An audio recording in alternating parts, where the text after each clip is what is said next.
Busog na ako, ikaw naman ang kumain. Ate, hindi na ako kakain ng siopaw. Dadalhin kita para kumuha ng gamot.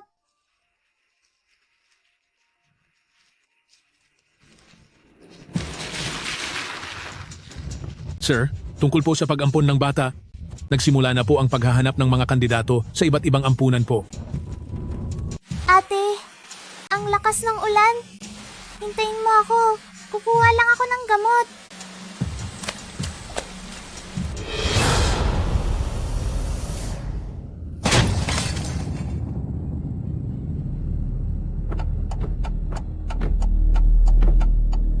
Parang may nabundol tayo. Hanapin mo agad at dalhin sa ospital. Opo, sir.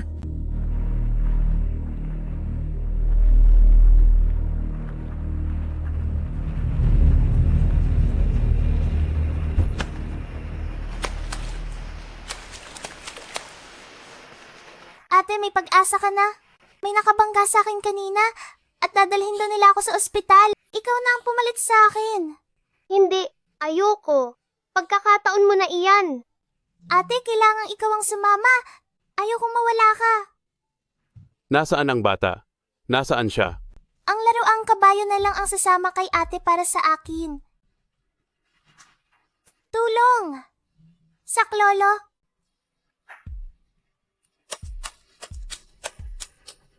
Bata. Sa ospital, bilis.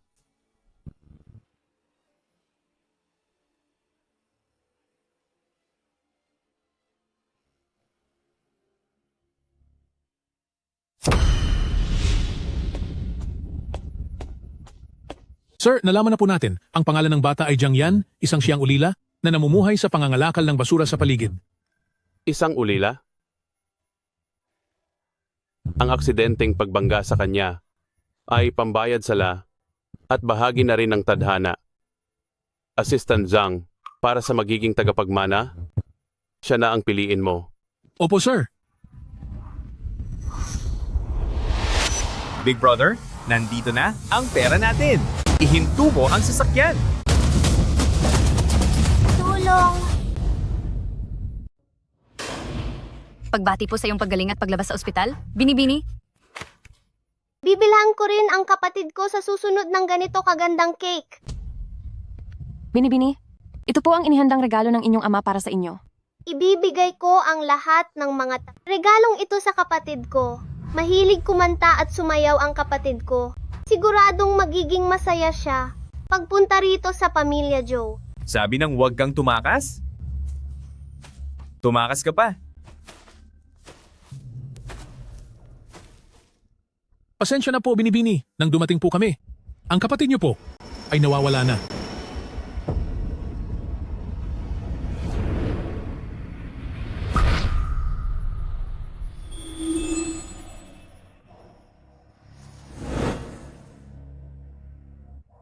President Jiang, nahanap na namin ang kapatid niyo. Ano? Matapos makatakas noon ng kapatid niyo sa mga kriminal, nag-aral siya mag-isa ng pagdidisenyo ng alahas at ngayon ay nakapasok sa matagal na nating nakakapartner na Jewelry Art Research Institute bilang junior designer, kung saan siya ay nagtatrabaho habang nag-aaral. Aalis na tayo agad papuntang Beijing. Ako na mismo ang susundo sa kapatid ko. Sige po.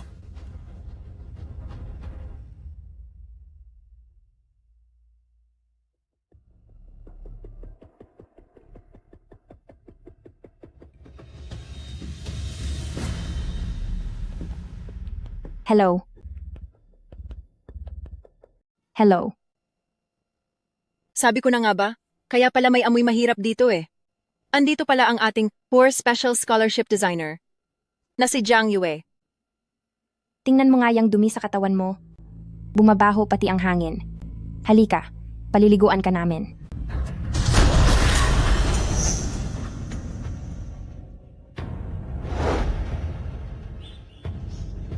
Noong isang araw, isang misteryosong babae ang nagpakita sa Jewelry Art Research Institute para sa proyektong pagtutulungan. Pinaniniwalaang siya ang ampon ni CEO Joe Hongtu noong nakaraang maraming taon, ang tagapagmanang hindi pa kailanman nagpapakita. Si ate. Siguradong si ate iyon. Pupunta ako sa Jewelry Art Academy para hanapin si ate. Ang maging isang jewelry designer ang pangarap ko. At higit pa doon, kailangan ko ring mahanap si ate dito. Isang hamak na mamamayan. Anong karapatan mong tumayo sa parehong entablado ng parangal na kinatatayuan ko? Dapat kang manatili sa imburnal habang buhay dahil doon ka lang bagay. Hindi ka nabibilang dito. Makaalis ka na rito.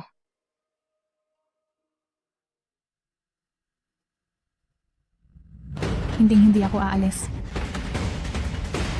Talagang ayaw mong makinig.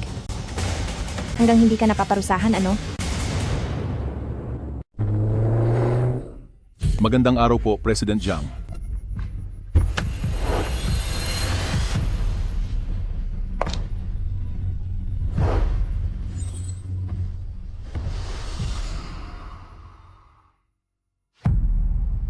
Nakalapag na si President Jiang sa Baicheng, papunta na po tayo agad sa Jewelry Art Academy ngayon. Bilis-bilisan nyo. Opo.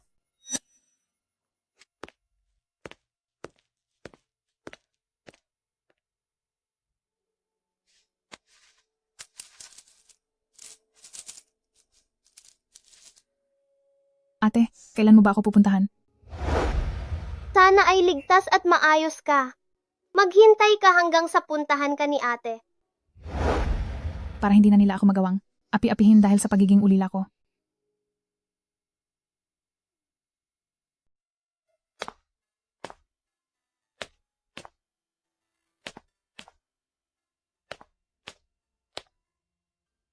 Jiang Yue, anong nangyari sa iyo at naging ganyan ka? May nang-api ba sa iyo? Sabihin mo lang sa akin kung anong problema, hahanapin ko ang boss. Hindi po talaga ako nagsisinungaling. Ang mga sugat ko ay dahil talaga sa pananakit ni Bai Weiwei. Si Bai Weiwei ay ang magaling na designer ng Jewelry Art Academy. Tingnan mo ang estado niya sa buhay. Tingin mo ba papatulan ka niya? O nanakawin ang mga gawa mo? Sa totoo lang, ang mga gaya mong hamak na tao ang nandito para mang-agaw ng mga pag-aari niya at ikaw pa ang may ganang magreklamo.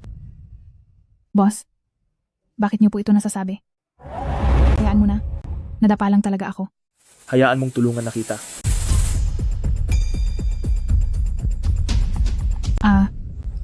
Wag na po. Salamat. Ang masamang babaeng si Jiang Yue na iyan? Nanunukso na naman ng lalaki. Wala tayong magagawa. Sadyang mas malandi siya kaysa sa iyo at mas may ipapakita pa kaysa sa iyo. Li Ruoxue? Tama na. Mga wala kayong silbi. Anong pinag-aawayan nyo? Kung talagang napakalalandi niya at mahusay manukso, dilinisin natin siyang mabuti, hindi ba? Weiwei, may maganda ka bang plano? Hindi ba sa Jewelry Art Academy ay may inabandunang pool? Ano kaya kung...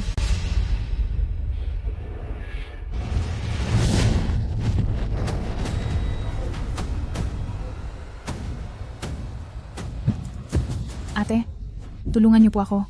Bunsong kapatid, nasaan ka ba talaga?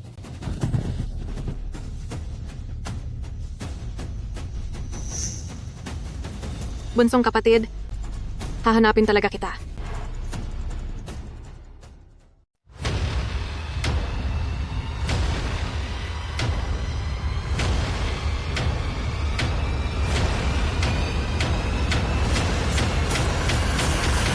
Nakapaglaro na ba kayo ng catching fish game? Sa araw na ito, kung sino man ang makakahuli sa isdang si Jiang Yue, ibibigay ko sa kanya ang bagong kuha na Fila Diamond ng papa ko. Totoo ba iyan? Weiwei, napakagalante mo talaga. Ngayon, sa tingin nyo, ano ang unang hakbang? Sa panghuhuli ng isda. Hindi masayang manghuli ng isda sa ganitong paraan. Bakit hindi natin gawin ang mas nakakaaliw na bagay? Anong laro? Binibini, ang hinihingi niyo po. Maganda ang naisip mo.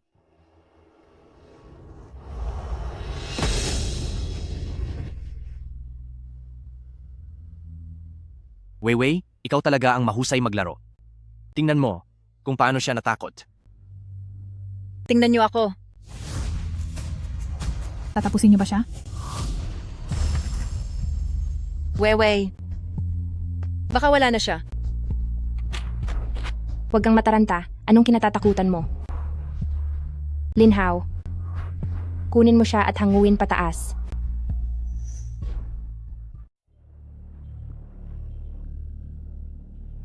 Huy, huwag kang magkunwari. Weiwei. Tila ba siya ay talagang wala na siyang hininga? Sige, subukan mo. Ako, natatakot ako. Sinabihan na kitang subukan mo. Ang dami mo pang sinasabi.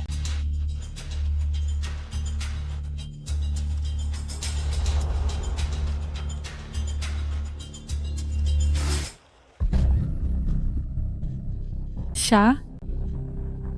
Wala na siya. Pero hindi ako ang may gawa niyan. Ako? Ako? Hindi rin naman ako bumaril. Anong ibig ninyong sabihin? Nagsisisihan na kayo? Narito tayong lahat ngayon. Kapag may nangyaring masama, walang makakatakas. Weiwei? Ayaw kong makulong. Bakit ka naman makukulong? Dalian nyo, walang. Bilis-bilis, walang tao dito. President Jiang, dito po tayo.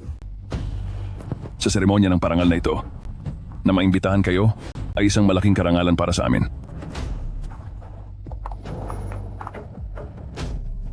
Direktor, Magkunwaring walang nakita, bilis, lakad. Ang seremonya po natin ay nasa bulwagan at naihanda na po namin ang lahat para sa inyo.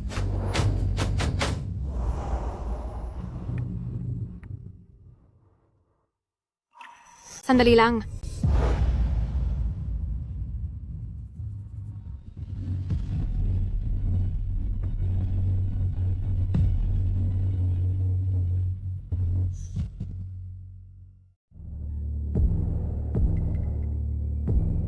Dahan-dahan lang po sa pagbaba ng hagdan. Baka po kayo mahulog. Salamat po, Dean. Ganyan talaga ang mga kabataan ngayon. Masyadong padalos-dalos. Hindi po ba kayo nagulat, President Jiang? Hindi naman. Tara na. Sige po, mauna na po kayo.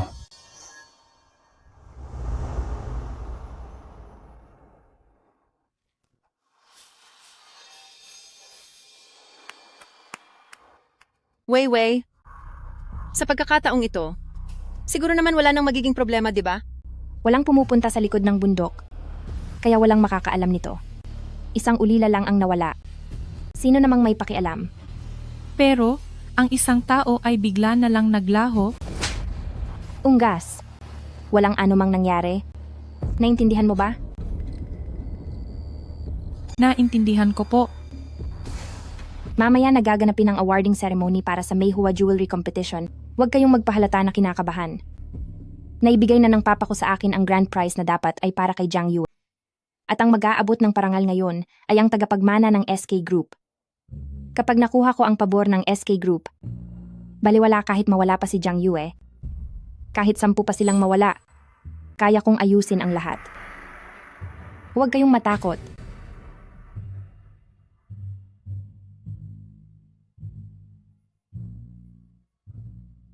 Isang mababang uri lang ang babaeng iyon.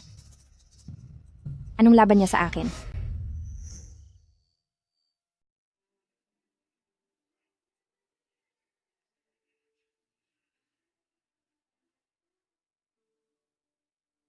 Gaya ng inaasahan, walang nakapansin na nawawala si Jiang Yue.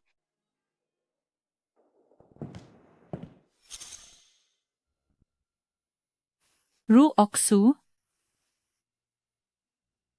Iwan na lang ba talaga natin doon ang wala ng buhay na katawan? May malakas na backer si Weiwei. Pero ako ay wala. Paano kung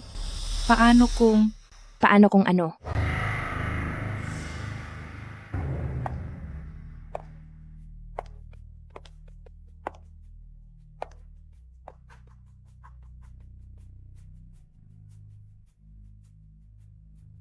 Napakatanga mo.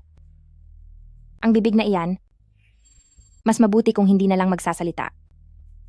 Kung hindi, hulaan mo, dahil wala na ang maliit na isdang iyon.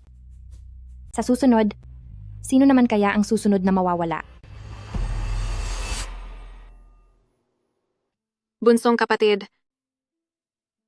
Makikita ka na uli ni ate sa lalong madaling panahon. President Jiang, Ang listahan ng mga nanalo mula sa alam natin noong una ay nagkaroon ng ilang pagbabago. Wala si Binibining Jiang Yue sa listahan. At base sa ulat ng ating mga tauhan, tila nawawala po si Binibining Jiang Yue. Ano?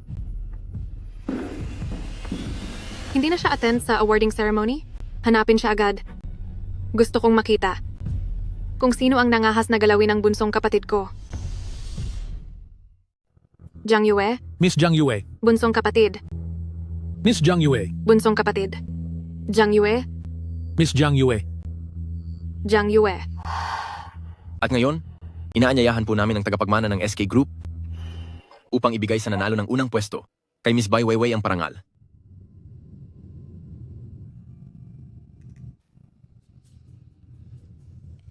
Bakit wala pa ang mga taga-SK Group? Baka dahil alam nila na ang parangal na ito ni Bai Weiwei ay ninakaw lang kay Jiang Yue. Kanselado na ang handaan. Pasensya na po sa inyong lahat. Kapapasok lang po ng isang mahalagang anunsyo. Ang tagapagmana ng SK Group po ay kinansela ang unang parangal para sa paliksahang ito.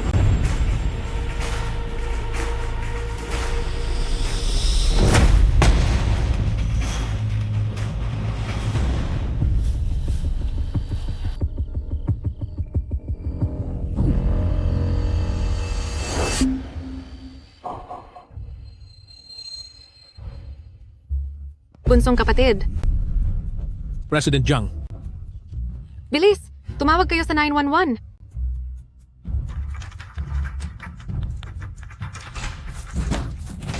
Bunsong kapatid. Bunsong kapatid.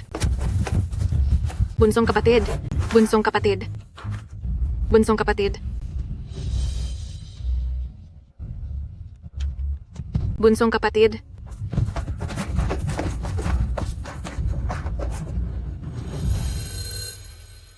huwag po kayong mag-alala, President Jiang. Nahanap na po namin. Ito po ang lahat ng pinagdaanan ng bunsong kapatid ninyo sa Jewelry Art Academy. Ayon po sa mga dokumento, inaapi po si Miss Jiang Yue ng grupo ni Bai Weiwei.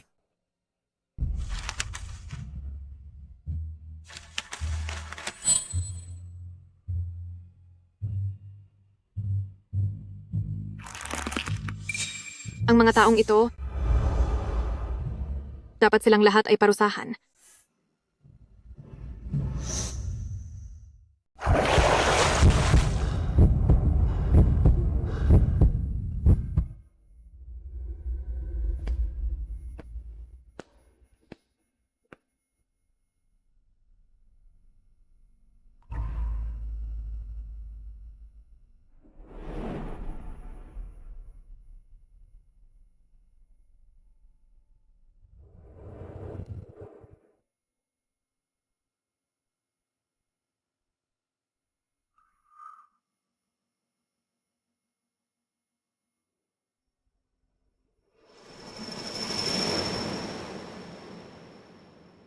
Ate, nasaan ka na ba talaga?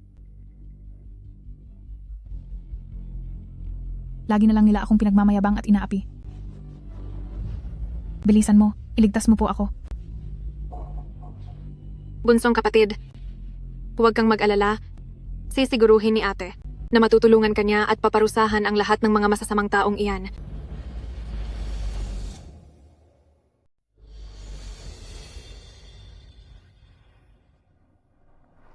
Magkamukha ba? Eksaktong-eksakto po. Huwag kayong mag-alala, President Jiang. Ang pagpapanggap niyo bilang si Jiang Yue.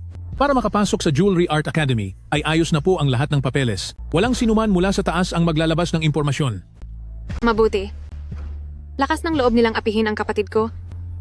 Ipapakita ko sa kanila ang magiging kahihinatnan nito. Mukhang wala namang nangyari ngayong araw.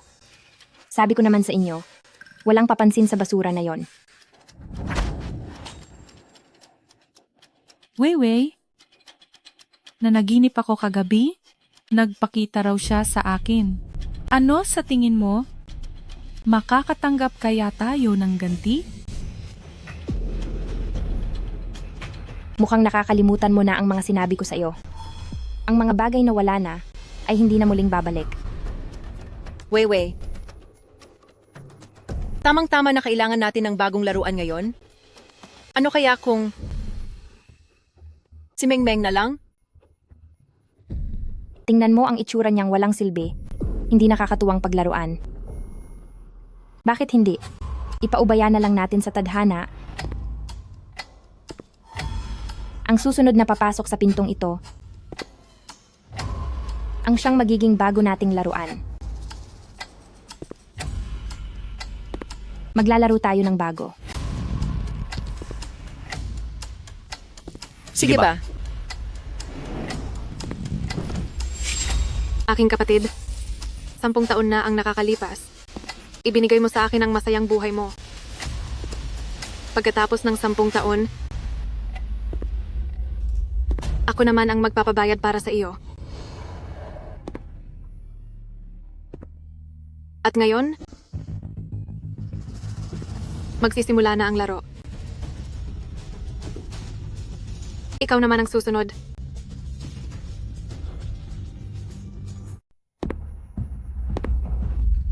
Multo.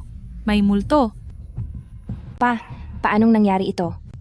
Hindi ba't ikaw ay? Ay ano? Wala na ba ako? Kung ganoon ay isipin mong isa akong masamang espiritu na narito para pagbayarin ka. Hayop ka talaga. Jiang Yue, may lakas ka ng loob na hiyain ako? Mukhang hindi ka talaga natututo sa leksyon mo.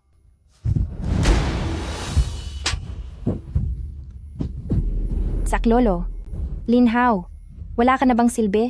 Sugurin niyo na siya.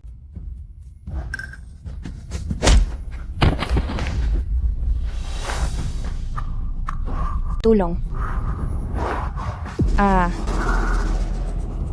Mahaba pa ang ating panahon at ang atraso natin, unti-unti nating tatapusin. Jiang Yue, ikaw na masamang babae. Talagang sinaktan mo ako? Bakit ka sumisigaw? Huwag mong abalahin ang mga nagtatrabaho.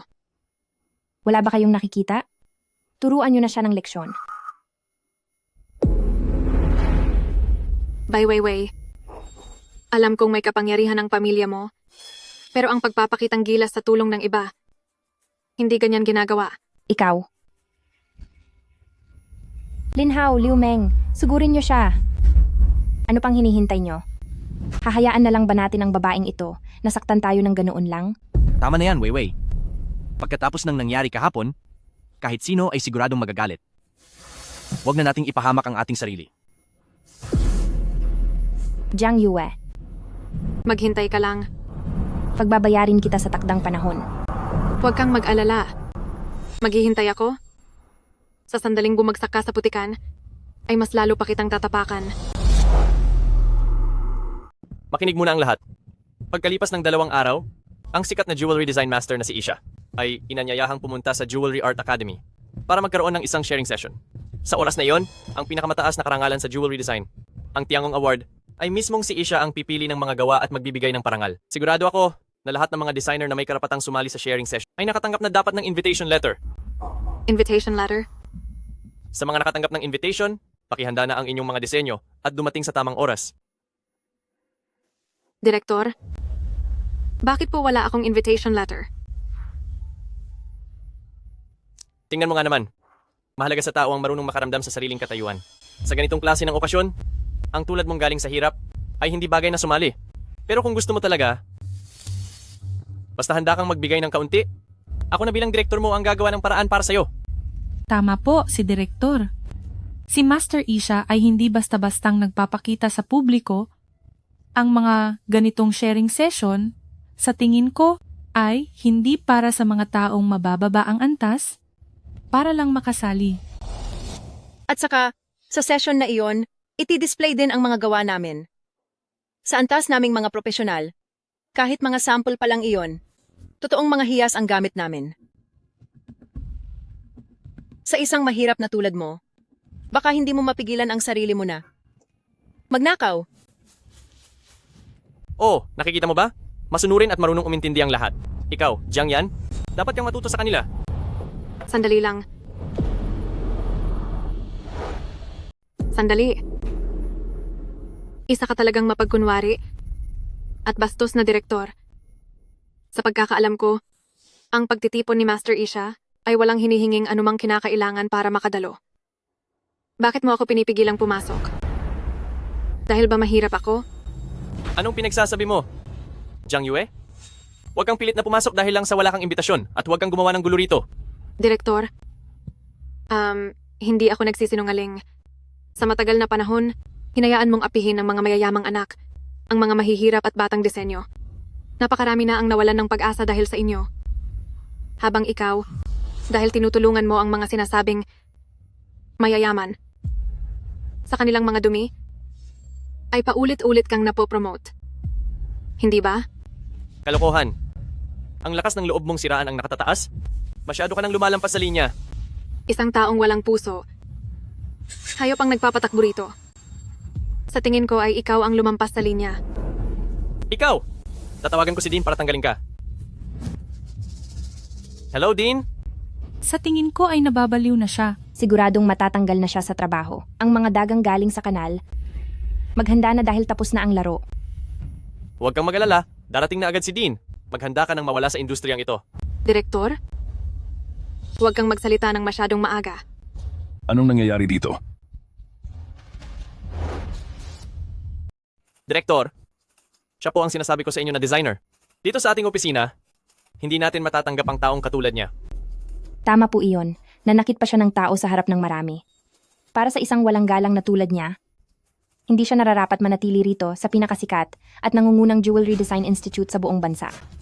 Direktor, dapat niyo po siyang parusahan ng husto. Director Huang, napakalakas ng loob mo. Direktor, bakit niyo po ako sinaktan? Siya po ang may kasalanan. Direktor, ang ating si President Jiang ay pumarito sa Jewelry Art Academy para mag-aral. Ito ay para sa kapatid niyang si Jiang Yue para ituwid ang maling paratang sa kanya. Umaasa ako na pananatilihin mong sikreto ito at huwag ipagsasabi sa iba. Huwag kayong mag-alala, President Jiang. Gagawin ko ang lahat para makatulong. Manahimik ka. Ang designer na si Jiang Yue ay simulat sa pulpa ay isa sa aming mga pinakamagaling na designer. Samantalang ikaw, Huang Duwen, ginamit mo ang iyong posisyon sa pansariling interes, tumanggap ka ng suhol, at ang lahat ng kalokohang ginawa mo, bago pa man ako makarating dito, ay naimbestigahan ko na ang lahat. Ngayong araw ay tatanggalin kita sa iyong posisyon. Simula ngayon, hindi mo na kailanman muling malalakaran ang Jewelry Art Academy. Huwag naman po. Direktor, maawa po kayo. Weiwei, lumabas na ang tungkol sa ginawa ng direktor. Paano naman ang mga ginawa natin? Manahimik ka. Huwag kayong mag-alala. Dahil kayo na ang susunod. Nananakot ka lang. Naglalakas loob ka bang takutin ako? Mukhang hindi pa sapat ang leksyong ibinigay ko sa'yo noon. Weiwei, paano na tayo? Weiwei, pinapapunta ka ni Chairman Bai sa opisina niya. Bakit? Anong nangyari? Ayos lang, tinatawag ako ng matanda. Pupunta na ako.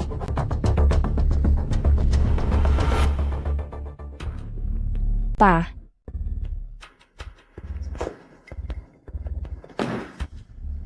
May mga naririnig ako sa labas na mga usap-usapan.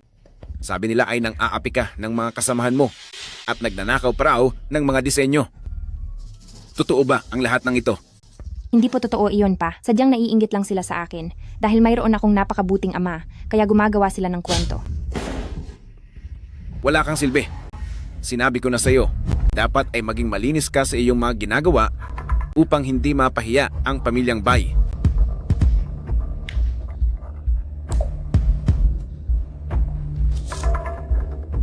Abot hanggang sa akin ang mga sulat ng reklamo laban sa iyo.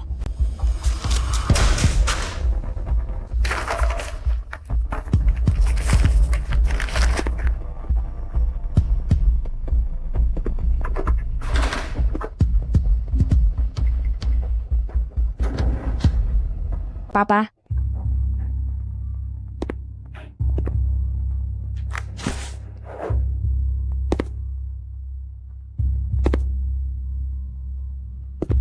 Pa, pasensya na po. Nagkamali po talaga ako. Hindi ko na po uulitin, Papa. Bilang kabilang sa pamilyang Bai, ang ilang mga basura sa squatter area, hindi mo pa makontrol. Sabihin mo sa akin, bukod sa pagiging kahihiyan, ano pa bang silbi mo? Pa, mali po ako. Mali po ako, pa. Mali po talaga ako. Sa tingin ko, ay wala kang ideya kung ano ang pagkakamali mo.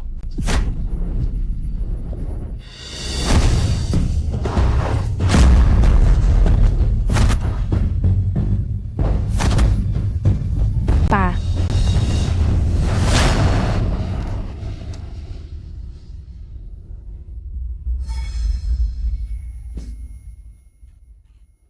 Kapag gumawa ka ng isang bagay, dapat mong siguruhin na walang bakas. Dahil wala kang galing kumpara sa iba, dapat mo na silang tuluyan. Kung gusto mong gumawa ng masama, dapat marunong kang magtago ng ebidensya. Nag-aral ka ng disenyo ng 12 taon. Pero hinahayaan mo lang ang isang hamak na apakan ang dangal mo sa Bai Weiwei. Iyan ang pinakamalaki mong pagkakamali.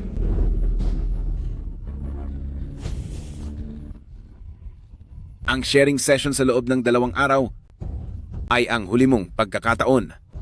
Pinaghirapan ko ang pagpaplano ng 12 taon para lamang makuha ang atensyon ng Isha, makuha ang Tiangong Award at ang slot para maging disipulo ni Isha. Ang Chinya Group natin ay tsaka palang aangat ang antas. Kapag pumalpak ka na naman sa pagkakataong ito, alam mo ang kahinatnan mo. Pa, wag po kayong mag-alala. Wag po kayong mag-alala. Kumuha ako ng tulong sa disenyo ko sa dating nanalo ng Tiangong Award. Humanap din ako ng chief designer, pati sa pag-aayos ng alahas. Tiyak na wala po akong magiging problema. Pa, wag po kayong mag-alala, Papa. Kaya pala sobrang sama ng ugali. Talagang nagmana ka sa ama mo. Tiangong Award. Slot para sa disipulo? Tingin niyo ba ay karapat-dapat kayo?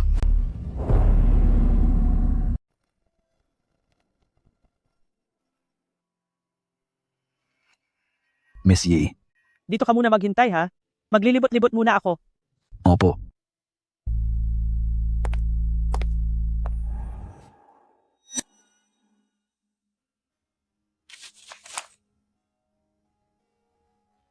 President Jiang, ito po ang lahat ng nakita ng katulong habang nililinis ang kwarto ni bunsong kapatid.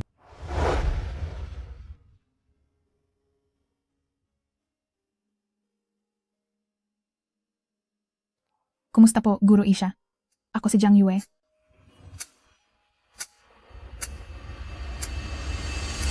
Isang jewelry designer. Nakagawa ako ng isang set ng alahas para sana iregalo sa matagal ko nang nawawalang ate. Kahit po, hindi ko pa siya nakikita ngayon. Sigurado po akong muli kaming magkikita. Matagal ko na pong hinahangaan ang inyong gawa, lalo na ang serye ng Sincere Heart. Kaya po gusto ko ring ipakita sa inyo ang proyektong ito sa pag-asang makakuha ng inyong gabay.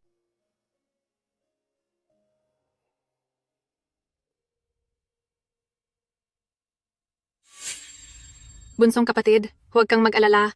Ang mga kahilingan mo ay gagawan ng paraan ng iyong ate para matupad. Ang mga taong nanakit sa iyo ay siguradong pagbabayarin at parurusahan. Sana ay bumuti na ang iyong lagay. Si Grandmaster Isa ay matanda na. Bihira na siyang lumalabas sa publiko, kaya kahit ako ay hindi pa siya nakikita. Paano kaya makakahanap ng pagkakataon para mailabas ang totoo tungkol sa ginawa ni Bai Weiwei? Ang ganda talaga ng disenyo na ito.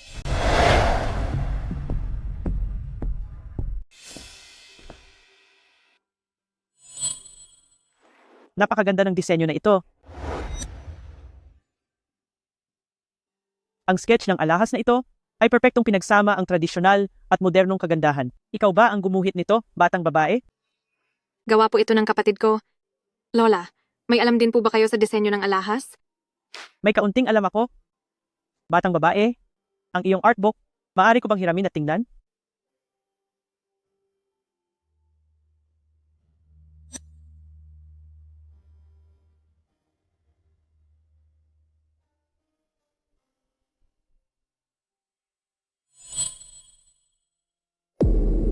Ang pulseras na ito, hindi ba ito ang nabanggit ng kapatid ko sa liham, ang Sincerity Series? Pero ang Grandmaster Isa ay hindi binebenta ang seryeng ito. Tugma din ang edad niya. Siya nga si Isha. Napakagaling. Dahil pumanig sa atin ang tadhana, mas mabuti kung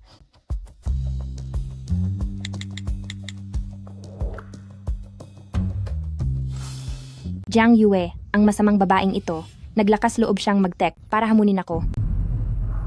Kapag nahanap ko siya, hindi ko siya titigilan at paparusahan ko siya. Matagal-tagal na ring hindi ako nakakakita ng ganito kagandang gawa. Ang iyong kapatid, siguradong isa siyang taong may malaking talento. Maaari mo ba akong dalhin upang makilala siya? Ang kapatid ko ay talagang may talento. Pero nang pumasok siya sa Jewelry Arts Academy, ninakawan siya ng mga obra at paulit-ulit na sinaktan. Kahit hanggang ngayon, nasa ospital pa rin siya at hindi pa nagigising. Ano? Mayroon palang ganong klaseng masamang tao sa Jewelry Arts Academy? Hay, nandun siya. Ayos lang po. May kapalit din ang lahat ng kasamaan. Na mayroong tao na nagkakagusto sa kanyang mga gawa. Sobrang saya ko na para sa kanya. Ang mga dagang kanal, dapat habang buhay lang manatili sa imburnal. Ang isda, kumagat na sa pain. Nagtataka ako kung saan galing ang amoy na ito. Andito pala ang walang hiya na babaeng ito. Jiang Yue, hindi ba dapat ay nandoon ka sa opisina ng Dean at nagmamakaawang makakuha ng imbitasyon para sa ISA sharing session? Bakit ka nandito at kasama ang isang matandang babae para ipagmalaki ang gawa mo? Tama. Basura naman ang gawang iyan. Hindi iyan uubra sa aming Weiwei. Hindi rin naman iyan mananalo. Sinusubukan lang sa harap ng mga walang alam sa design na magmukhang importante. Huwag kayong mag-alala. Kahit wala akong imbitasyon, siguradong pupunta pa rin ako sa sharing session ni Master Isa. Talagang natapanggap ka na naman na mayabang. Paano ka naman makakapunta? Baka naman, gumamit ka ng katawan mo sa Dean para lang isama ka niya. Ha. By Weiwei, sa tingin ko ay wala ka lang galing. Naiinggit ka sa akin. Kaya gusto mo akong paalisin. 10 taon ka nang nag-aaral ng design. Pero sa huli, mismong ang tulad kong isang ulila na walang kakampi, ang nakakatalo sa iyo. Napakalaking kabiguan, di ba? Sobrang failure mo, di ba? Dahil wala kang galing, kailangan mong magtanggal ng kaagaw. At para gumawa ng masama, kailangan mong magtago. Lampas 10 taon kang nag-aral ng design, pero hinayaan mo lang ang isang hamak na talunin ka. Ikaw na isang Bai Weiwei. Iyan ang pinakamalaki mong pagkakamali. Manahimik ka.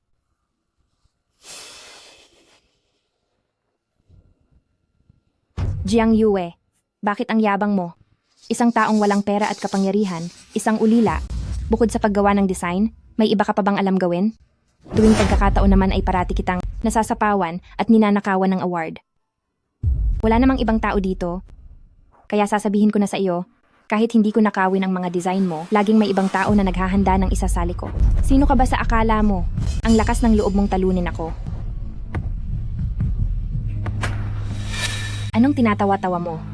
Siyempre, pinagtatawanan ko ang paglabas ng tunay mong kulay.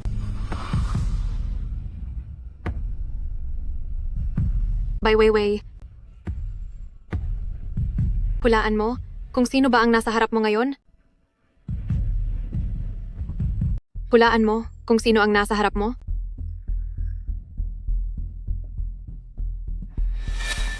Baliw ka. Kayong mga babae, hindi lang kayo masamang magsalita. Ang lakas pa ng loob nyo na manakit. Sino ba ang matandang ito? At bakit ang lakas ng loob niyang kampihan siya? Paparamdam ko sa iyo ang pakikialam sa iba.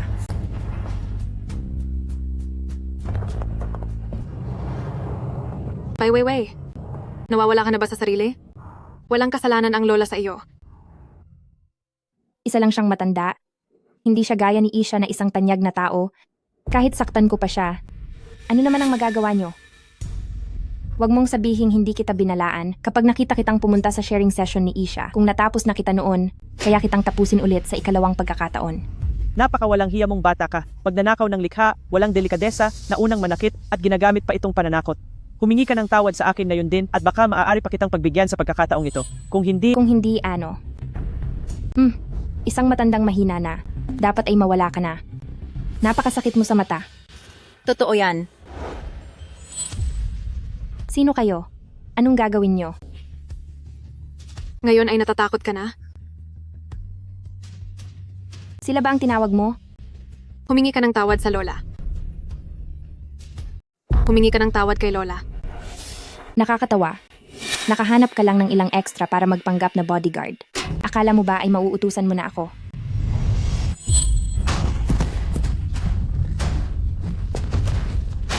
Jiang Yue, may gana ka talagang humanap ng tao para saktan ako? Hindi ka ba natatakot na palayasin kita sa Jewelry Art Academy at ipa-blacklist sa buong industriya? Blacklist? By Weiwei, alam kong masarap sa pakiramdam ang may pera at kapangyarihan, pero hindi yan sapat na dahilan para maging mapang-abuso ka. Ang paggamit ng kapangyarihan para mang-api, ay darating ang panahon na tatalunin din ng mas malakas na kapangyarihan. Mas mabuting lasapin ninyo. Ang pait ng sarili ninyong ginawa. Ilayo ang tatlong ito. Sabitang sila ng karatulang nagsasabing nang aapi sila ng matatanda at ilagay sila sa labas ng tarangkahan para makita ng lahat. Jiang Yue, nababaliw ka na ba? Lalaban ka pa? Jiang Yue, napakasama mong babae. Sisiguraduhin kong tapos ka sa akin.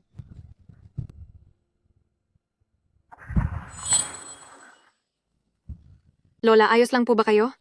Para sa nangyari ngayong araw, nadama pa po kayo, pasensya na po talaga. May alitan kami ng mga taong iyon, kaya kailangang bigyan ko sila ng leksyon. Ayos lang, Ineng.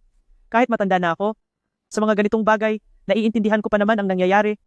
Ang mga taong to, halatang hindi mabubuti ang ugali, mapang-api sila, darating din ang ganti sa kanila. Alam kong lumalaban ka lang sa kanila, at magaling ang ginawa mo. Lola, may gagawin pa po ako ngayong araw, kailangan ko na pong umalis. Sige. Monsieur, nakita ko pong maraming tao ang nagtipon dito. Ayos lang po ba kayo? Ayos lang. Nalutas na ito ng isang dalaga. May natuklasan din akong isang interesanteng bagay. Old Liu, kung hindi ako nagkakamali, doon sa orihinal na listahan ng mga disipulo, hindi ba't mayroon doon na nagngangalang Bai Weiwei? Opo.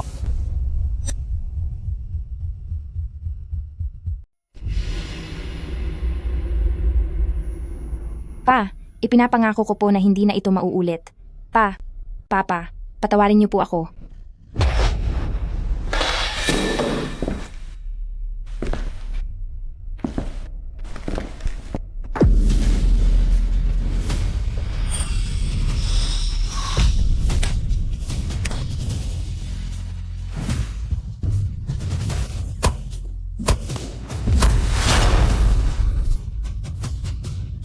Kahit isang hampas lupa ay hindi mo matalo.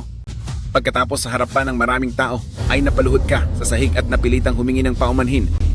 Bakit ang pamilyang Bai ay nagpalaki ng isang basurang katulad mo na damay pa ako sa kahihiyang dulot mo sa harap ng matataas na tao?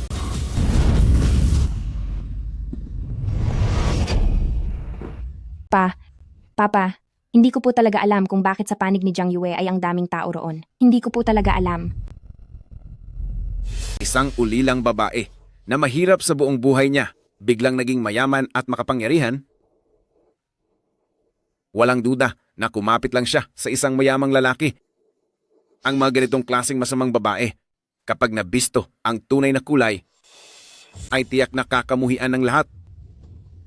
Tama po, Papa. Tama po ang sinabi niyo. Siguradong may mayamang boss na sumusuporta sa kanya, kaya niya nagagawa iyan. Pa, huwag po kayong mag-alala. Ipinapangako ko po sa inyo na mabubuko ko rin siya balang araw. Bai Weiwei, isa ka lamang na ulilang inampun ko at ituturing lang kitang anak kung magbibigay ka ng dangal sa pamilyang Bai. Iyon lang ang halaga mo. Ngayong gabi, kailangang makuha mo ang pwesto para maging estudyante ni nagantimpalang Tiangong at Isha. Kung hindi ay ayos lang sa akin na itakwil ka bilang anak. Hindi, tatay. Pangako ko po, pangako ko. Hindi lang tungkol sa mga gawa ko. Ayusin ko po ang lahat. Sisiguraduhin kong walang magiging kakumpetensya para maibigay ang mga gawa ko, tatay.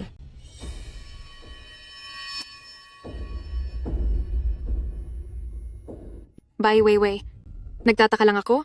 Sa lagay mong yan, kapag nalaman ito ng masasamang barkada mo, ano kayang mangyayari sa'yo? Sila lang namang dalawa kanina, ang may dala ng karatula sa harap ng gate ng eskwelahan, di ba? Mahilig silang mang-api. Tama. Ngayon, mararanasan nyo rin ang mabuli. Anong tinitingin-tingin nyo? Sige, tumawa pa kayo at makikita nyo.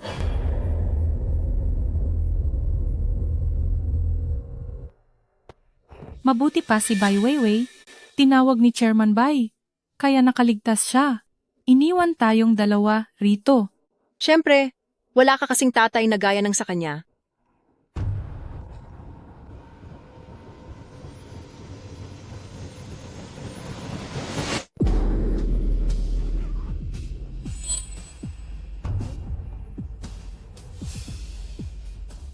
Ano namang tinitignan niyo diyan? Wala po. Hindi ba't? Pinapanood lang naman kayo ng mga tao. Anong espesyal doon? Ni hindi ka nga makapagsalita ng maayos. Gonggong. Magsisimula na ang sharing session. Bakit hindi pa kayo maghanda ng mabuti? Huwag niyo akong isali sa kahihiyan niyo.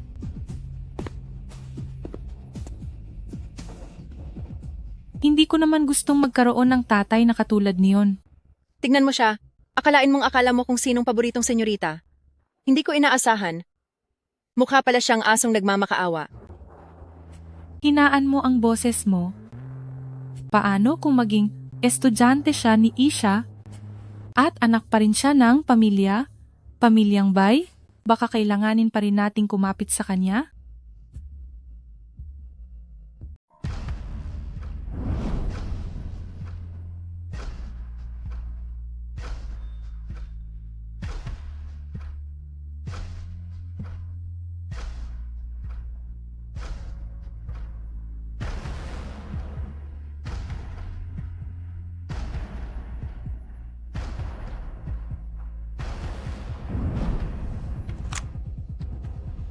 Bunsong kapatid, kailangan mong magpagaling agad para makita mo ang katapusan ng mga kriminal na ito.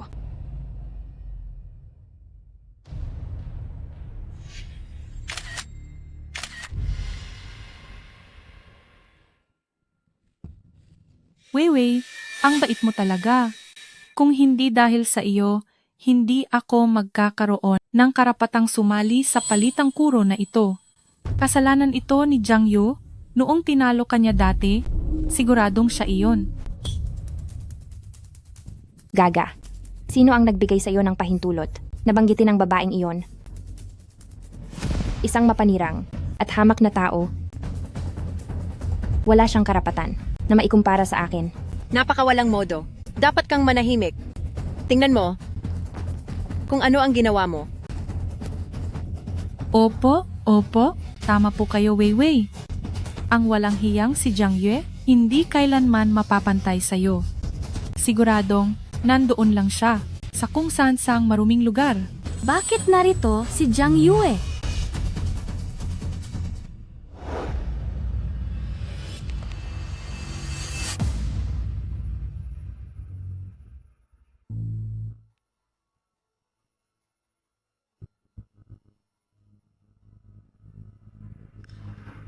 May lakas loob talaga siyang pumunta. Weiwei, ang dala ni Jiang Yue ay parang ang nanalo ng gintong medalya. Hindi ko akalain na magagawa nga niya na mabuo ang obrang iyon. Hindi kaya plano niyang gamitin ang set na iyon ng alahat upang makuha ang pwesto bilang pangunahing disipulo ni Isha? Huwag siyang umasa.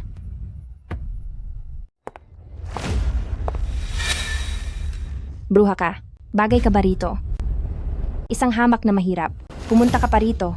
Madudumihan lang ang paningin ni Grandmaster Isa. Hala! Suot pa ng mahirap na ito ang isang set ng mababang kalidad na alahas. Ganyan ba ang estilo niyan? Kahit ang aso sa pamilya ni Weiwei, hindi iyan matatalo. Siguro naman ay hindi mo balak ipahiya ang sarili mo sa harap ni Grandmaster Isa? Isang masamang babaeng tulad mo, anong magandang bagay ang maibibigay mo? Malamang, ang mga mumurahing diamante na nakakabit sa kwintas na iyan. Nakuha mo dahil sa pakikipag-date sa kung sino-sinong mayaman. Bai Weiwei, maganda ba ang disenyo ko? Ikaw na mahilig, magnakaw ng gawa ng iba, pati na rin ng parangal ng iba, na isang sanay na magnanakaw. Hindi ba dapat ay mas alam mo iyan? Anong ibig sabihin ni Jiang Yue dito? Hindi ba si Bai Weiwei noon ay madalas nakakakuha ng mga parangal? Nabalitaan ko na marami sa mga disenyo ay ninakaw lang daw. Noong nakaraang May Hiwa Awards din, pinalitan niya ng direkta si Jiang Yu. Walang hiya ka. Binibigyan na nga kita ng respeto at may gana ka pang pagsalitaan ako ng ganyan.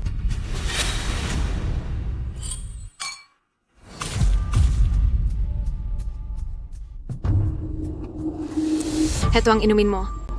Para magising ka. Walang anuman. Jiang Yue, iniisip mo ba talaga na nakapasok ka na sa high society at nagawa mo pang lumaban sa akin? Tama. Isa ka lang namang laruan ng mga mayayaman.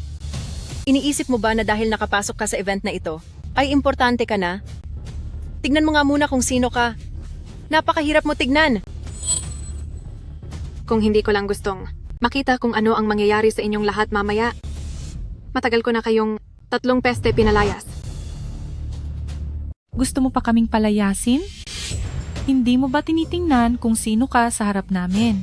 Minsan talaga, nakakainggit ang pagiging makapal ng mukha ng ibang tao, sobrang kapal na wala nang makakatagos. Weiwei, kung alam ko lang na ganito, noong araw na iyon, dapat sa mukha na kita tinamaan. Jiang Yue, huwag kang masyadong mag-ilusyon. Nag-ayos ka ng husto ngayon at isinuot pa ang set na ito ng alahas. Hindi ba dahil gusto mong makipag-agawan sa akin para sa gantimpalang Tiangong at sa pwesto bilang disipulo ni Isha? Pero ano namang mapapala mo kung nakapasok ka sa pagtitipong ito? Isang babaeng walang kapangyarihan at walang kwenta. Ang tanging magagawa mo lang ay panoorin ako, na umakyat sa entablado para tanggapin ang parangal at maging disipulo ng dakilang Master Isha. Paulit-ulit mong sinasabi na magiging disipulo ka ni Isha. Pero alam mo ba kung sino talaga si Isha? Siya ay isang sikat na designer ng alahas sa buong mundo. Isang tinitingalang artista sa sining na ang kahit anong likha niya ay umaabot sa halagang mahigit 10 milyong dolyar. Sino ang hindi nakakaalam yan? Talaga ba? Mga panauhin, ang pagtitipon kasama si Master Isha ngayong taon ay formal na nang nagsisimula. Ang listahan para sa gantimpalang Tiangong at sa disipulo ni Isha ay malapit na nating ihayag. Kasunod nito, magsihanda tayo at bigyan natin ng masigabong palakpakan si Master Isha.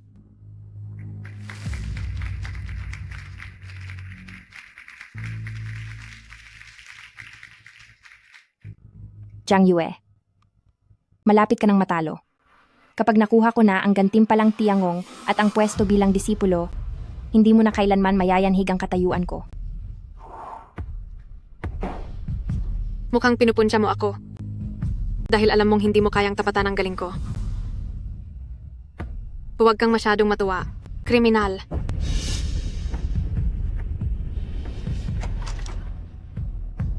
Jiang Yue, humanda ka na dahil aapakan kita.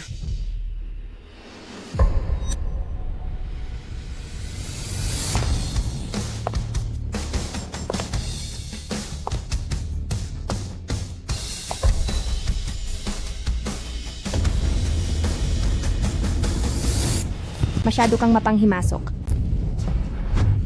Tanda mo na, dapat ay wala ka na sa mundo. Bakit siya iyon? Bakit siya ang nandoon?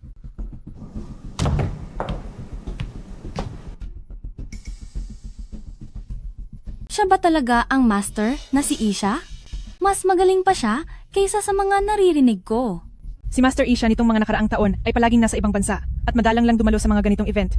Sa wakas, nakita ko na rin siya sa personal. Sino ang matandang babaeng iyon? Siya ba talaga si Isha? Imposible. Ang walang hiyang matandang ito, paanong siya ang magiging si Isha?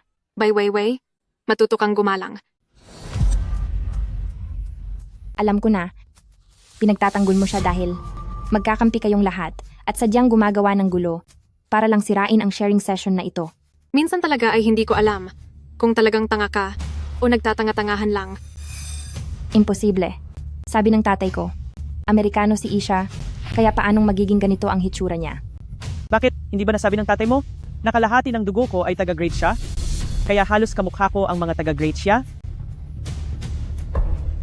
Bai Weiwei, sigurado ka ba sa balita mo? Hindi kaya? Ginagawa kang loko-loko ng sarili mong tatay? Manahimik ka. Sa pagbisita ni Master Isha, ang tatay ko na board member ay siguradong sasama sa kanya sa buong oras. Akala mo ba, kapag nagdala ka ng mga bodyguard at nagkunwari, maniniwala na akong ikaw si Isha?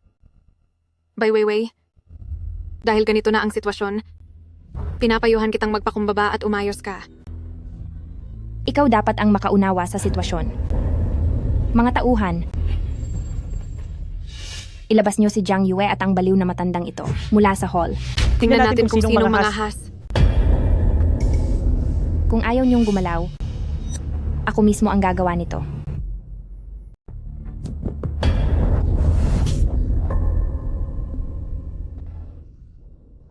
Jiang Yue, nanggugulo ka sa napakahalagang okasyong ito at napakayabang mo pa. Kapag dumating na ang papa ko, ikaw, at ang baliw na babaeng ito na kasama mo, ay magkasamang malalagot. Napakalakas ng loob mo. Gusto kong makita kung paano mo ako pagbabayarin. Pasensya na po. Pasensya na talaga. Papa. Pa, sa wakas ay nandito na po kayo. May kasamang matandang babae si Jiang Yue at nagpapanggap siyang si Grandmaster Isa para manggulo at sinaktan pa niya ako. Tingnan niyo po.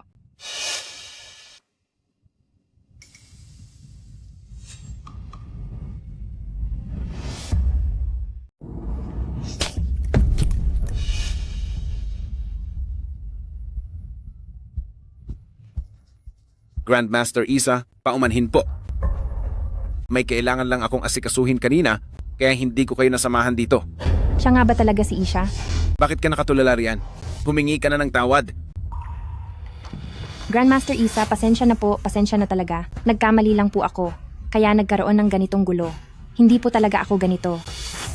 Dahil lang sa sobrang hanga ko sa inyo, kaya nang makakita ako ng nagpapanggap na kayo, ay nagalit ako ng husto.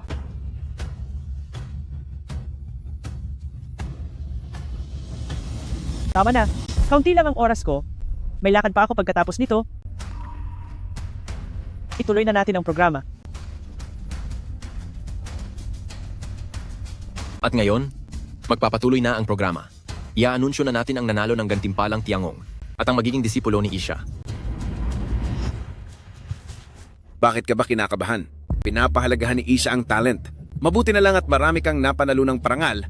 Kaya kahit medyo naging bastos ka kanina, hindi iyon makakaapekto kay Isha sa kaniyang huling desisyon para sa iyo. Wala kang kwenta.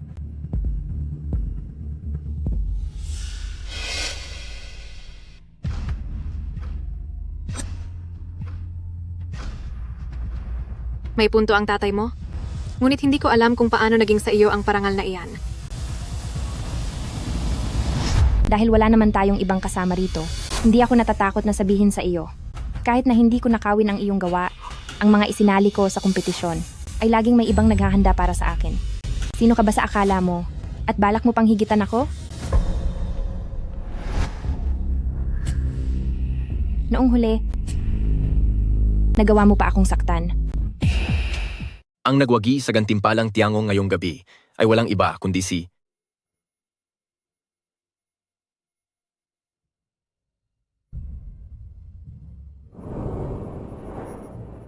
Jiang Yue.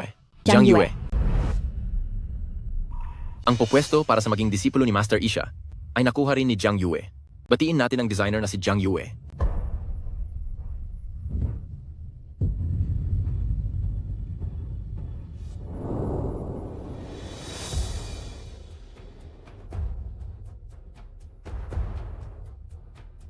Batiin natin ang designer na si Jiang Yue. Binabati namin si Jiang Yue.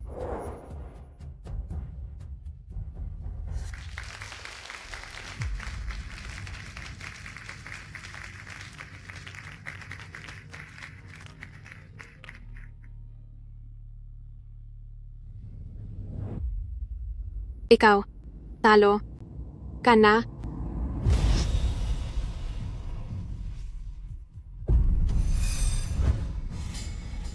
Pa, hindi ito maaari. Hindi ako pwedeng matalo. Papatapusin ko sa kanila ang pagpili muli.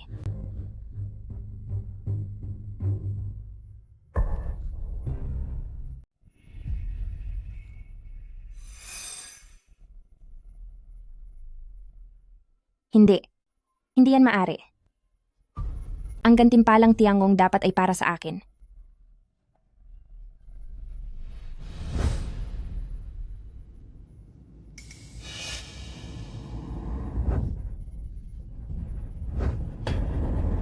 Walang hiya ka. Hindi ka karapat-dapat. Hindi ka karapat-dapat. Siguradong may ginawa kang milagro. Marami akong mga gawa na pinuri ng lahat.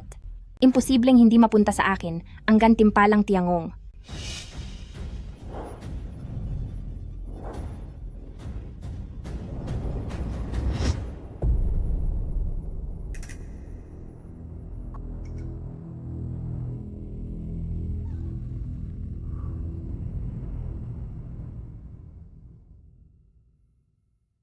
Pagbabayarin kita.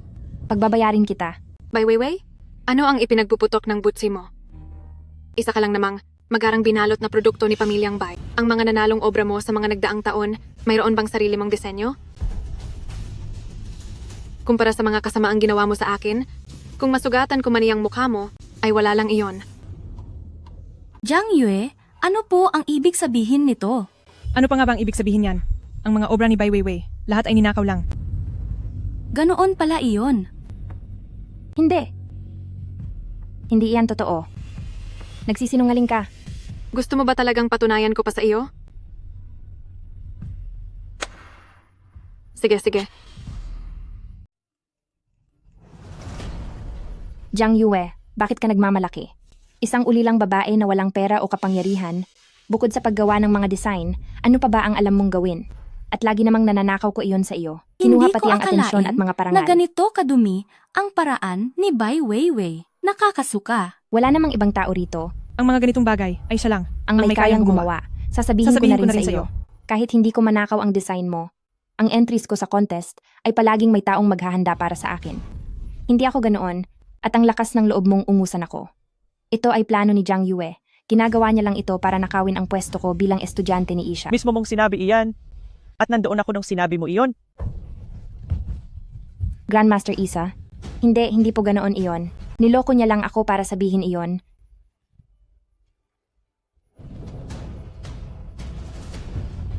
Wala akong ginawang ganoon.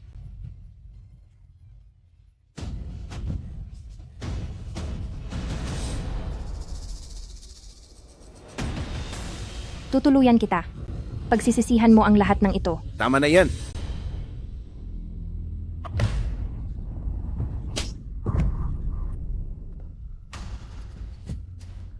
Pasensya na po, Grandmaster Isa. Pasensya na sa inyong lahat. Wala sa sarili si Weiwei ngayon. Ilalabas ko muna siya rito. Magpatuloy lang kayo.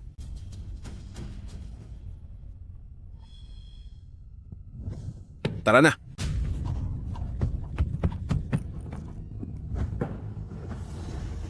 Magbabayad ka sa lahat ng ito, Bai Weiwei. Lahat ng nawala sa kapatid ko ay babawiin ko sa'yo. Ang magandang palabas ay magsisimula pa lang. Isang munting sagabal lang. Ayos lang yan. Muli po tayong bumati kay Jiang Yue sa pagkapanalo ng gantimpalang Tiangong at dahil siya rin ang naging huling mapalad na estudyante ni Grandmaster Isa.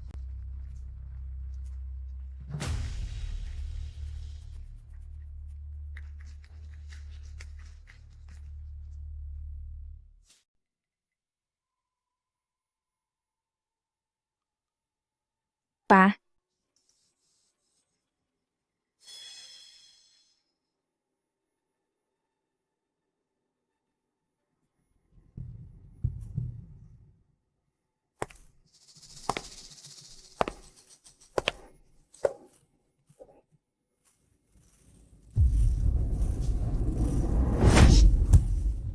Gago, mangmang, bobo. Hindi mo makuha ang gantimpalang Tiangong tapos magkakalat ka pa sa publiko? Hindi ko po ginawa iyon. Kung hindi kita pinigilan, balak mo talagang tapusin ang buhay nila sa harap ng marami?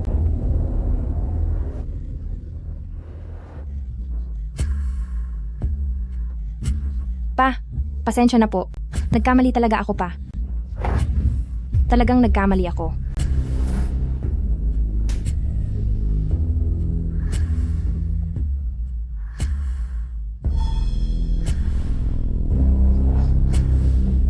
Ang tulad mong walang kwenta ay hindi dapat kabilang sa aking pamilyang Bai. Bigyan niyo pa po ako ng isang pagkakataon. Kahit isa pa pong pagkakataon pa, ipinapangako kong hindi ko na ito sisirain, Papa. Pagkakataon.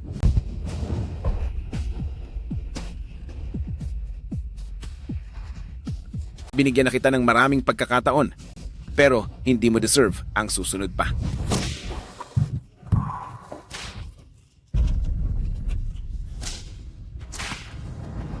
Chairman Bai, may mahalaga po akong ibabalita. Ano iyon? Dahil sa inyong anak at sa naging iskandalo sa programa, bumagsak ang mga stocks natin at binawi ng mga investors ang pera nila. Sa ngayon, ang ating cash flow ay ganap ng naputol. Maliban na lang kung tutulungan tayo ng SK Group, tsaka lang natin muling maiangat ang kumpanya. Pero, paano mangyayari iyon? Bago pa man magkakrisis sa kumpanya, sinubukan ko nang makipagkita sa mga taga-SK, pero lahat sila ay tinanggihan ako. At ngayon, Papa, ako na lang po ang pupunta. Hayaan niyo ako na po. Noong nakaraan, muntik na pong pumunta ang mga taga-SK sa award ceremony. Hayaan niyo po akong bawiin ang mga nawala sa kumpanya. Pa, bigyan niyo pa po ako ng isang pagkakataon. Bigyan niyo pa ako ng isang pagkakataon.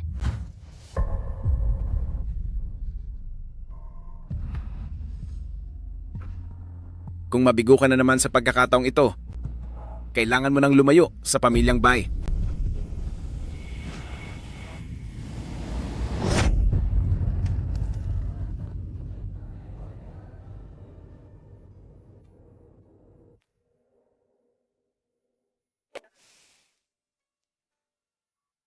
Grandmaster Isa, ganyan po talaga ang nangyari. Ginamit ko po talaga kayo dahil sa mga nangyari sa kapatid ko. Pasensya na po. Ika'y talagang bata ka, ayos lang iyon. Nakatulong naman iyon para makilala ko ang totoong pagkatao niya. Ang ganitong uri ng tao, kapag tinanggap ko pa sa pamumuno ko, hindi natin alam kung anong gulo pa ang maidudulot niyan sa hinaharap. Salamat po sa inyong pangunawa. Pagkagising ng kapatid ko, isasama ko po siya para makipagkita sa inyo. Sige ba? Napakapilyo mo ngang bata ka, pero gusto pa rin kita. Pero ang hinahangaan ko talaga ay ang mga obra ng kapatid mo. Dahil gusto ito ni Jiang Yue, itong pusong tapat na ito ay ipapaabot ko na lang sa iyo para sa kanya. Ituring mo na itong regalo mula sa akin, natatayo niyang guro. Sana ay mabilis siyang gumaling.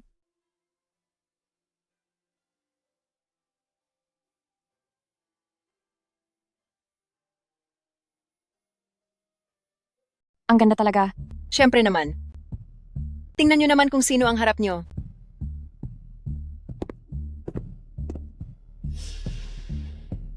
Sumunod ka sa akin. May sasabihin ako sa iyo. Bakit kailangang sumunod ako sa iyo? Ang kapal din ng mukha mo. Ikaw. Bai Weiwei, iba na ang sitwasyon ngayon kaysa noon. Sa totoo lang, isa ka na lang. Talunang sira ang reputasyon. Gusto mo pa akong utusan? Nakakatawa ka talaga. Liruok siya eh. Ruokshu, naaalala ko na may kamag-anak ka sa SK Group, di ba? Pwede mo ba akong ipakilala sa kanila? Kaya pala nagpapakababa ka ngayon dahil may kailangan ka sa akin. Sayang naman, dahil ayoko. Talaga. Hindi ba magkaibigan tayo? Sino ang kaibigan mo? Ang anak ni pamilyang Bai lang ang kaibigan ko.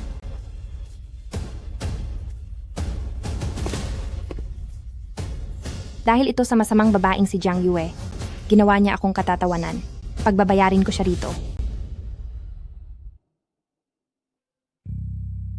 Xiao Meng. Sandali lang, mahal ko. Hintayin mo ako. May gagawin pa ako. Anong ginagawa mo? Ang masamang babaeng si Jiang Yue, masyado na siyang mayabang kamakailan. Kailangan natin siyang bigyan ng leksyon. Anong pakialam ko doon?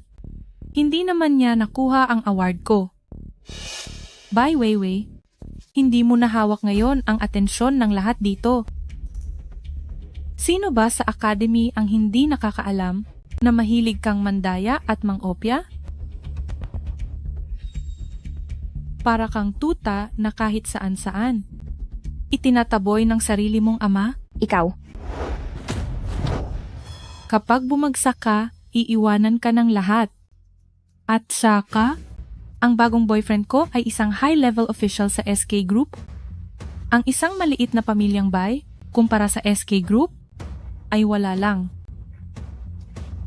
Tara na.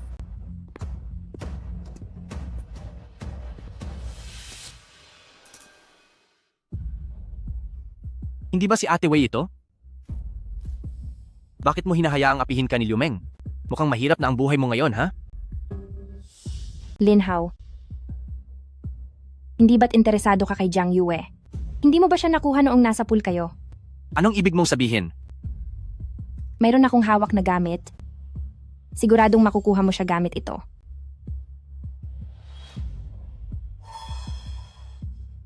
Bakit hindi mo agad inilabas yan? Kung hindi, sana noon ko pa siya nakuha. Ngayon, hindi pa huli ang lahat. Jiang Yue, hindi ako naniniwalang hindi kita kayang pabagsakin.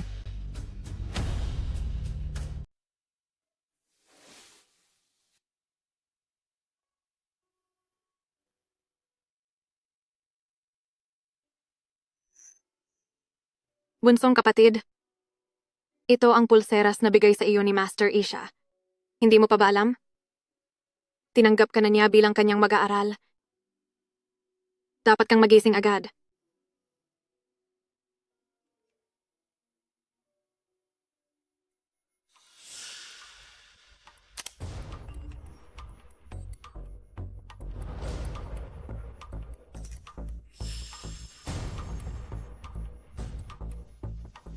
Gusto mo talagang maparusahan.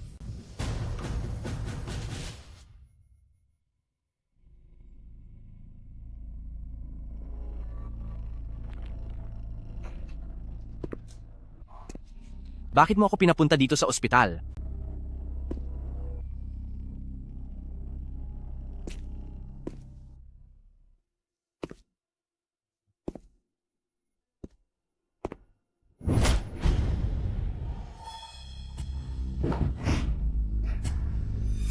Kung hindi kita papupuntahin dito, paano ka hihingi ng tawad kay bunsong kapatid?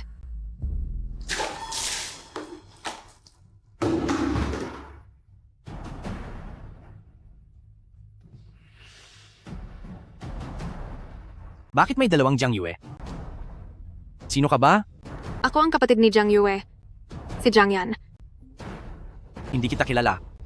Bakit mo ako itinali? Pakawalan mo ako. Pero kilala kita. Ikaw ang salarin na tumapos sa aking bunsong kapatid.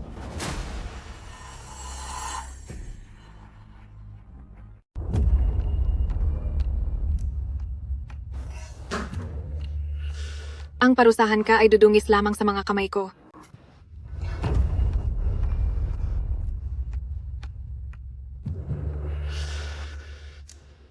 Sabi ko na nga ba, malala ang tinamong sugat ni Jiang Yue? Bakit tila wala lang siyang nararamdaman? Hindi ka talaga siya.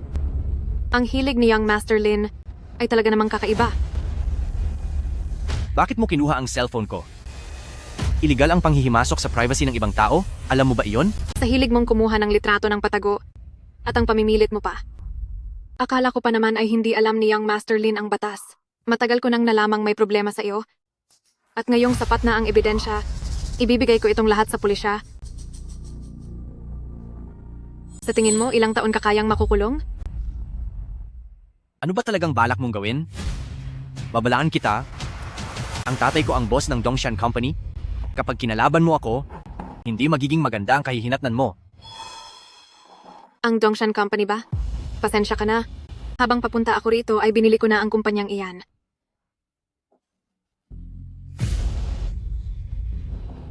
Matagal ng pundasyon ng pamilya ko ang Beicheng. Sa tingin mo ba, ganoon lang kadali itong bilhin? Sino ka ba talaga? Ayon sa balita, ang Beicheng Dongshan Group ay idineklara ngayong araw na bagsak na at nalugi at opisyal ng binili ng SK Group. Sa tingin mo ba, mayroon pang makapagliligtas sa iyo ngayon? Paano itong nangyari? Sino ka ba talaga? Hindi mo kailangang malaman ang pagkakakilanlan ko. Ang kailangan mo lang malaman ay ako ang ate ni Jiang Yue at narito ako para pagbayarin ka. Nagkamali ako? Nagkamali ako. Hindi ko na siya muling aapiin. Patawad? Sorry talaga. Patawarin mo ako. Patawad kay Jiang Yue. Napakatanga ko. Masahol pa ako sa hayop. Ako, hindi ako pwedeng makulong. Pakawalan mo ako. Saan galing ang video ng kapatid ko? Binigay ni Bai Weiwei. Tungkol sa kapatid mo, siya ang nagplano ng lahat. Inaamin ko, nagkaroon ako ng masamang balak sa kapatid mo. Pero hindi ko binalak na mawala siya. Ayaw mong makulong? At gusto mong makuha ang phone mo? May ipapagawa ako sa iyo. Sige, Bakit mo ako tinatawag? walang silbi ang video na binigay mo. Hindi siya natatakot doon, inagaw niya sa akin at binura. Mayroon ka pa bang mas matindi pa riyan? Ganyan na ba katapang si Jiang Yue ngayon? Hindi na siya natatakot? Wala ka talagang silbi, naagawan ka pa niya. Maghahanap pa ako. Ako na mismo ang maghahanap.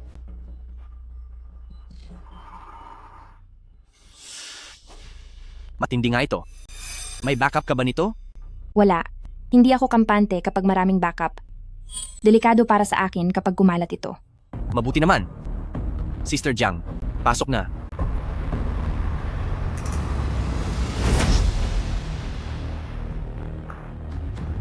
Anong ibig sabihin nito? Sister Jiang, walang backup. Lin Hao, nawawala ka na ba sa sarili mo? Kampimpi mo ba ang masamang babaeng ito? Hoy, babaeng walang hiya. Anong karapatan mong pagsalitaan ng ganyan ang aming si Sister Jiang? Huwag kayong lalapit.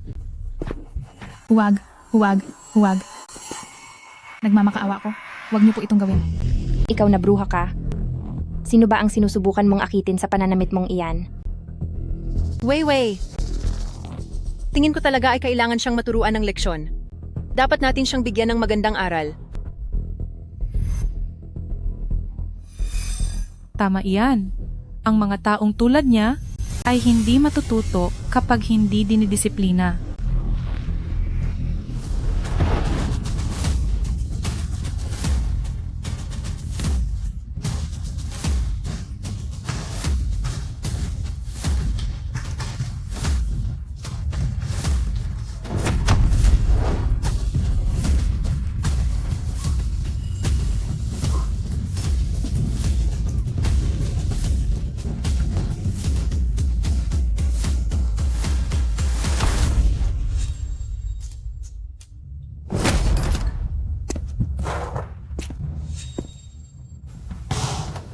Ano ang balak mong gawin?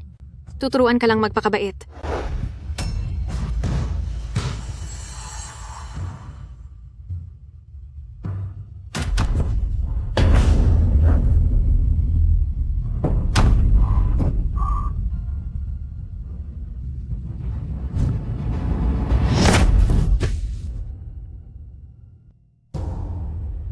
Mga bodyguard,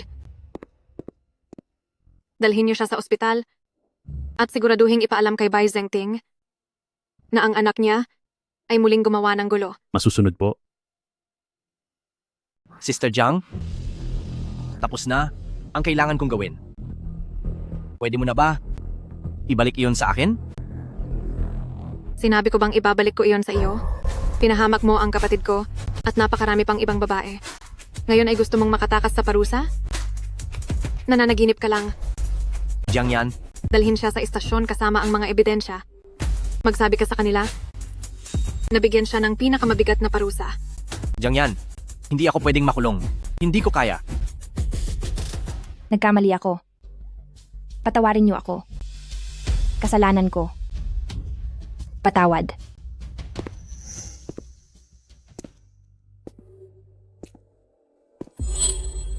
Pa, hayaan niyo po ako.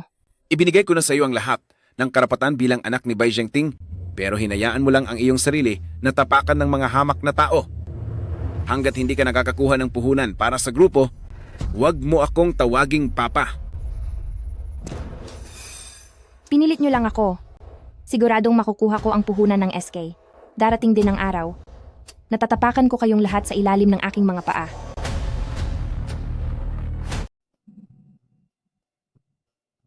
President Huang, tingnan niyo po.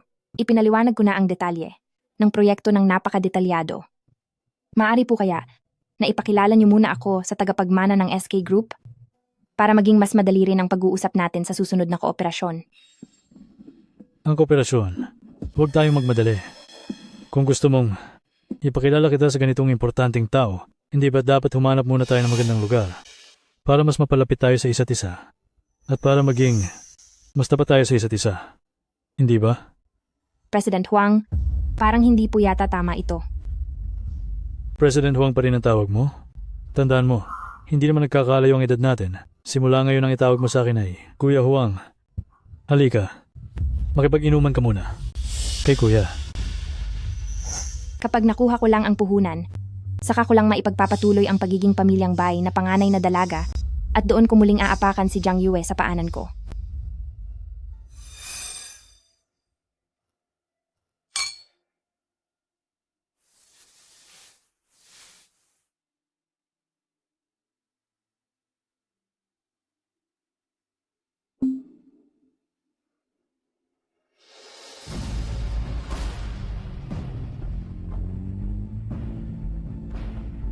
Ayos lang.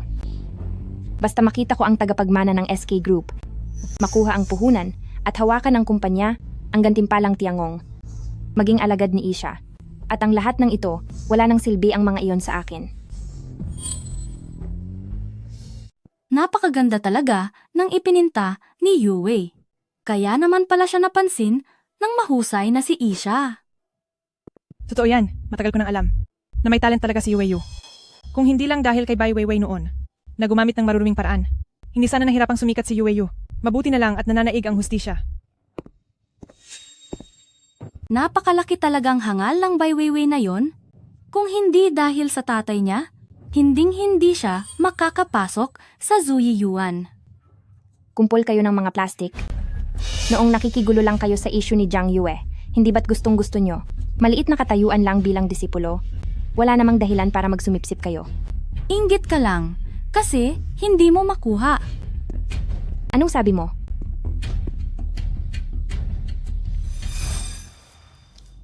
Ang mga taong ito ay ginagawa lang kung ano ang ginawa nila sa akin noon, pero sa iyo na ngayon.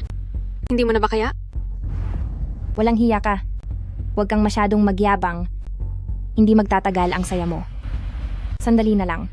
Kapag nakita ko na ang makapangyarihang tao na iyon, at nakipagtulungan na siya sa akin kapag hawak ko na ang kapangyarihan sa pamilyang Bai, sisiguraduhin kong mapapaalis kita sa Zuyi Yuan at talagang aapak-apakan kita.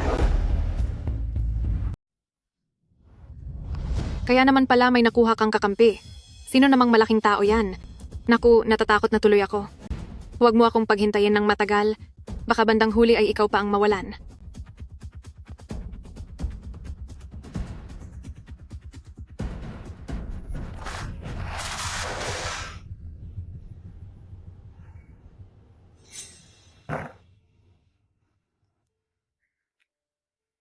Hello, Brother Huang. Kailan tayo pwedeng magkita muli? Ayos lang po. Basta maging matagumpay ang funding na ito at umangat ang estado ko. Sulit na ang lahat ng ito. Anong tinitingin-tingin mo? Ipagmaneho mo na lang ako. President Jiang, nandyan na po ang taong hinihintay ninyo. Bumisita rin po uli si Bai Zhengting. Tatanggihan pa rin po ba natin gaya ng dati? Oh, sakto naman pala.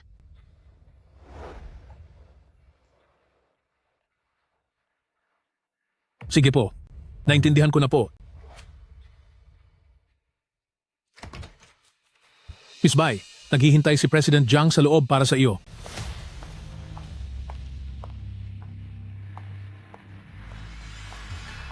Sa wakas, makikilala ko na ang tagapagmana ng SK. Kapag nakuha ko ang tiwala ng makapangyarihang ito, wala na akong dapat katakutan. Sa oras na yon, iyang si Jiang Yue, wala siyang binatbat sa akin.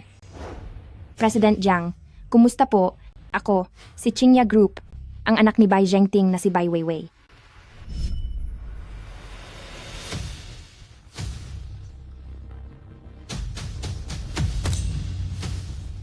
Kumusta ka rin? Bai Weiwei.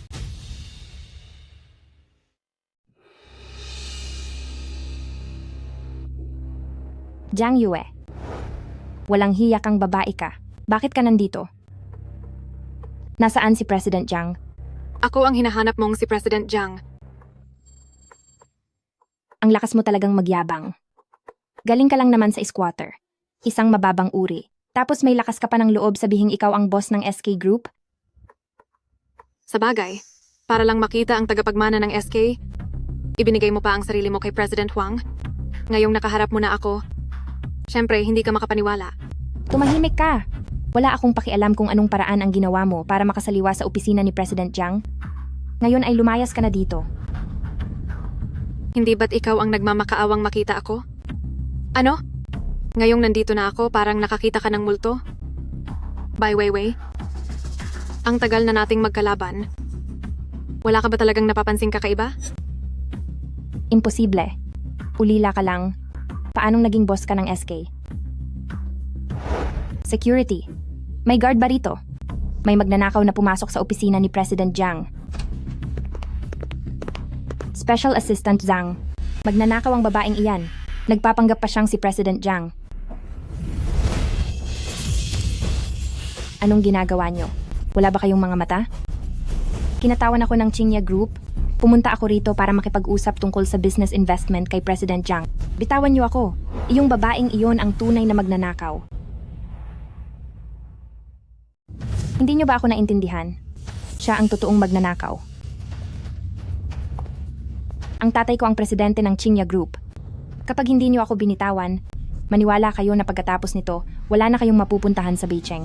Umabot na sa ganitong sitwasyon ang lahat, kaya bawasan mo na ang pagyayabang. Alam ko, na para lang makita ako, ang dangal mo, pagkatao, at katawan mo, ibinirenta mo na ang lahat.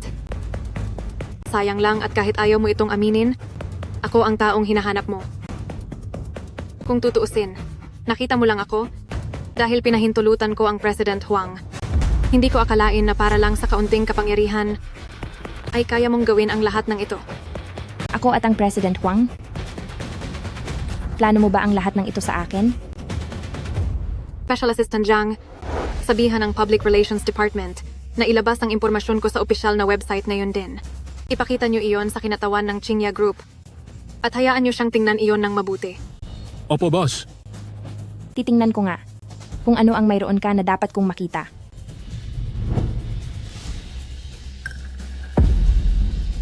Bakit ikaw nga ang nasa litratong ito? Isang hamak na ampon na gaya mo, paanong naging presidente ng SK? Tumahimik ka. Ang aking kapatid ay hindi mo maaaring bastusin. Kapatid? Sandali. Hindi ba Jiang Yue ang pangalang nakalagay dito? Sino ka ba talaga? Ngayon mo lang napagtanto na hindi ako si Jiang Yue. Masyado ka namang hangal. Ako ang ate ni Jiang Yue, si Jiang Yan. Ate? May ate si Jiang Yue? At siya pa ang tagapagmana ng SK. Hindi maaari. Nawalay ako sa aking kapatid simula noong bata pa kami. At sa wakas ay nahanap ko na siya.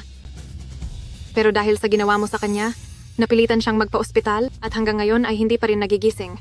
Sabihin mo, paano kita dapat parusahan para gumaan ang loob ko? Jiang Yue. Ang kapatid ni Jiang Yue ay ang tagapagmana ng SK? President Jiang, hindi ko sinasadyang saktan ng kapatid niyo. Mayroon lang tayong hindi pagkakaunawaan, President Jiang. Nasa ospital pa rin siya ngayon, tapos kakausapin mo ako tungkol sa hindi pagkakaunawaan?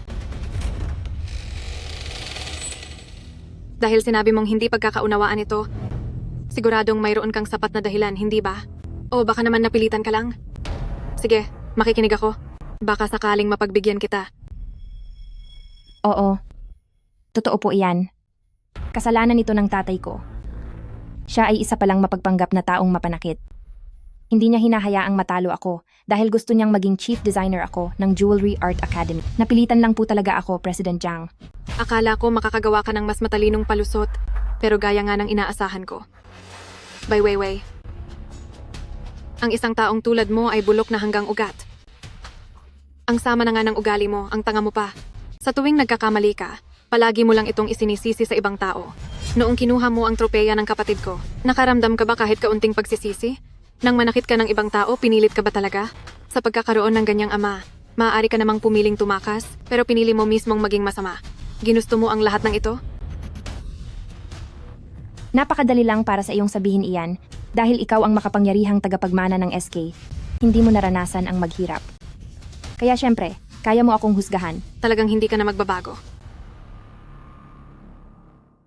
Hayaan mong sabihin ko sa iyo na noong ang kapatid ko ay kinuha ng mga kriminal, pinilit siyang mamalimos sa kalsada. Kahit pa kailangan niya lang sa mga masamang taong iyon na mandaya ng ilang bata pabalik para makatakas sa parusa, ngunit kailanman ay hindi niya iyon ginawa. By Weiwei, sa puntong ito pa lang, hinding-hindi ka na makakapantay sa kanya. Hindi maaari. Hindi ako naniniwala. Niloloko mo lang ako. Special Assistant Zhang, ayaw ko nang makipag-usap sa kanya ng walang kabuluhan. Hilahin mo ang nasa labas papasok dito para malaman na nitong mag-amang ito ang buong katotohanan bago ang lahat. Opo, ma'am.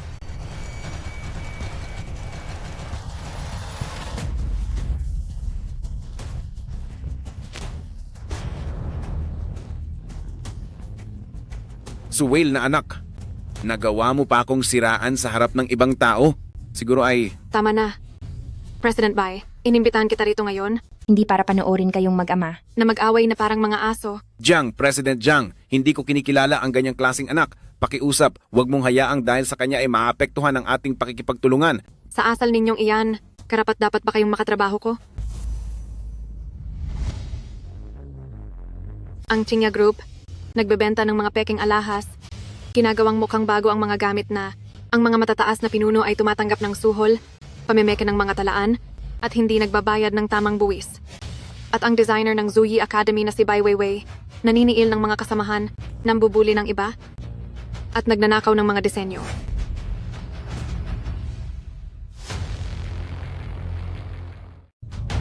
President Jiang, totoong-totoo pong nagsisisi na ako.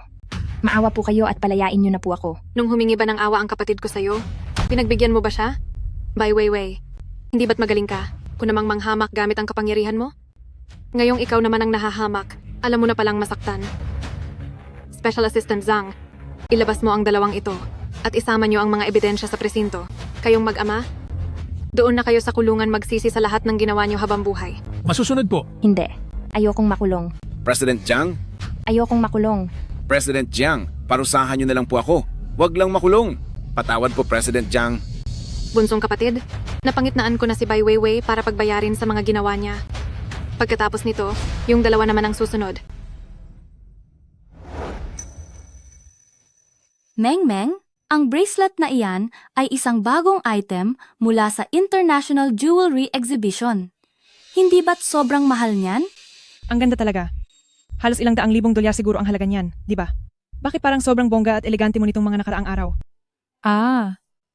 Dahil lang sa mayaman kong boyfriend, araw-araw niya akong dinadala sa bilog ng mga sikat at mayayaman.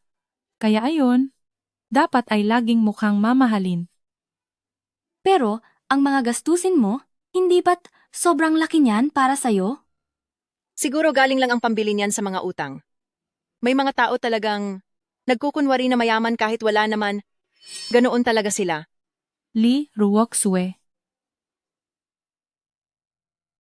Li Ruoxue. Anong alam mo?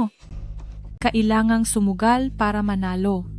Kapag nakapag-asawa na ako ng mayamang pamilya, ang bayaran ang mga utang na ito ay magiging madali lang, di ba? Ang mahirap ay mahirap pa rin talaga. Noong mga araw na iyon, nang hinahayaan ka naming sumama sa amin, binibigyan lang namin kayo ng pabor. Nasa iyo na ang magagandang oportunidad, pero ang iniisip mo pa rin ay ang kumapit at magpakasal sa mayaman, imbis na isipin mo kung paano gagamitin ang pagkakataong ito upang palaguin ang iyong pera. Li Ruoxue, sino ba ang pinararatangan mo? Huwag mong isiping porke may kaunti kang pera sa mga investment mo ay maaari mo na akong hiyain.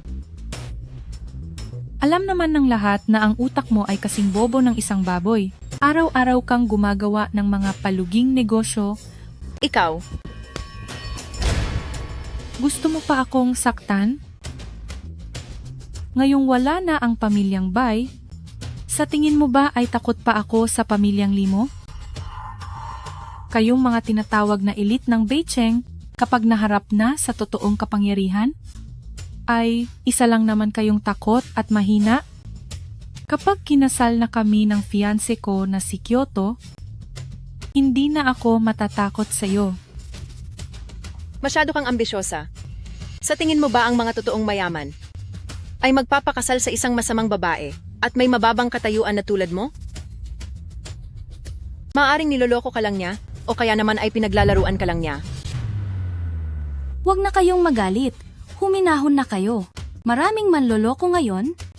At si Ruoksue ay nag-aalala lang, kaya lang medyo masama ang naging pananalita niya.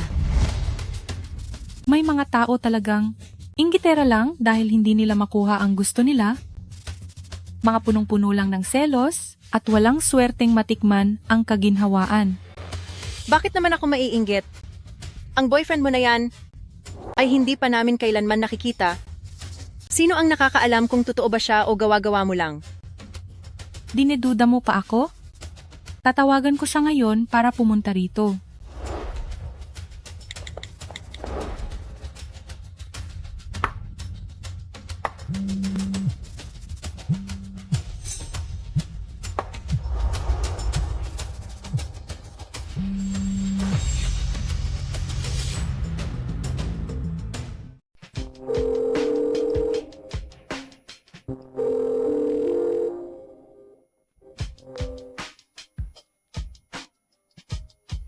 Sige.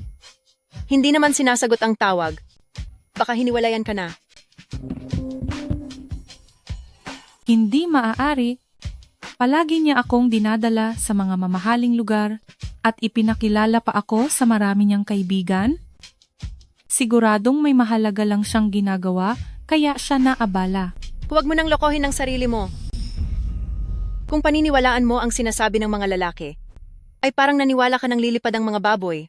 Wala kang kwentang babae dahil sa mga lalaki ka lang umaasa. Bagay lang sayong maging mahirap habang buhay. Ang mga mayamang galing sa Kyoto, imbes na gawin silang panghabang buhay na pagkukunan ng pera, mas mabuting tularan mo ako, gamitin mo ang impluensya nila para mamuhunan at kumita ng malaking pera, iyon ang totoo. Kaya naman pala, hindi ka namin nakikita sa Jewelry Art Academy kamakailan. Ruoksue, mukhang may magandang balita ka ah. Wala namang gaanong espesyal. May nakilala lang akong malaking boss kamakailan.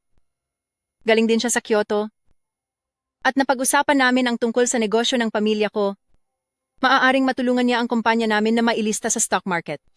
Bakit inilihim mo ang ganoong kagandang balita? Masyado kang malihim, Ruoksue. Siyempre, hindi ako tulad ng iba dyan. Mga walang kwentang galing sa squatter. Na kapag nakatikim lang ng konting swerte, ay OA na kung makareaksyon. Sinong pinariringgan mo?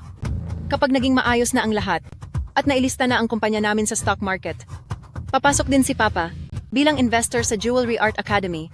Sa oras na iyon, malalaman ng ibang tao kung gaano kalaki ang pagkakaiba ng tunay na mayaman sa mga hamak na babae lang.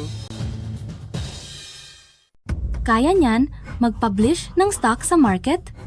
Ang galing mo talaga, Ruoksue. Kaya pagdating ng panahon kay Ruoksue, sa posisyon dito sa Academy ng Arts, hindi ba magiging katulad na rin ito kay Bai Weiwei noon?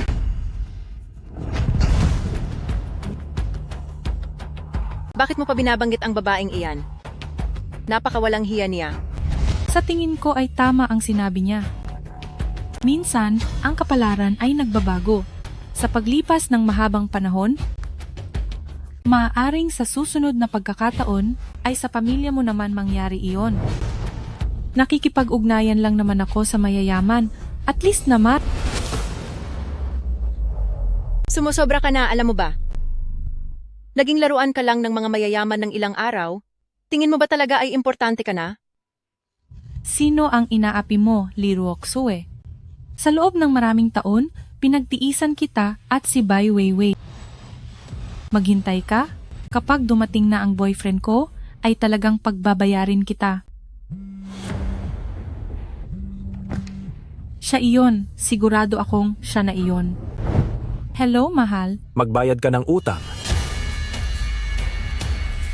Alam namin kung nasaan ka. Kapag hindi ka pa nagbayad, ay pupuntahan ka namin diyan. Anong nangyari? Wala ito?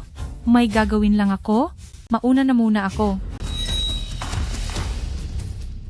Aalis na muna ako.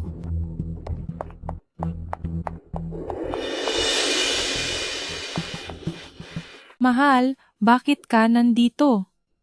Gusto ko lang ipakilala sa inyong lahat ang aking mapapangasawa, si Wang Chao. Huwag mo akong hawakan. Mahal, may nagawa ba akong mali? Sabi ko na nga ba sa'yo iniwan ka na. Anong swerte? Hindi ko akalaing darating din si President Chen. Halikayo. Ipakikilala ko kayo sa lahat. Siya ang si President Chen na galing sa Kyoto. President Chen, napakaswerte naman at nandito ka rin. Hindi ito tsamba.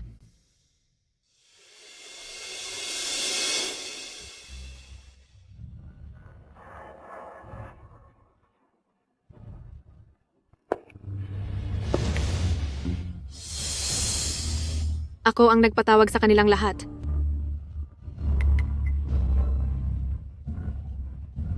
Jiang Yue? Bakit ka nandito? Sus! Dahil naging disipulo ka ni Isha ng ilang araw?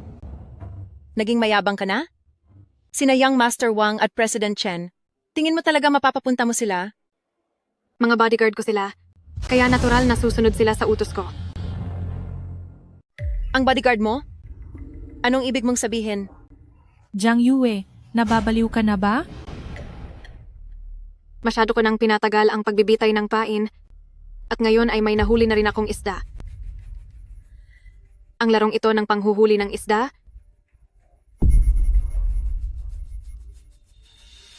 ay kailangan nang tapusin. Hindi ba pamilyar ang sinabi ko?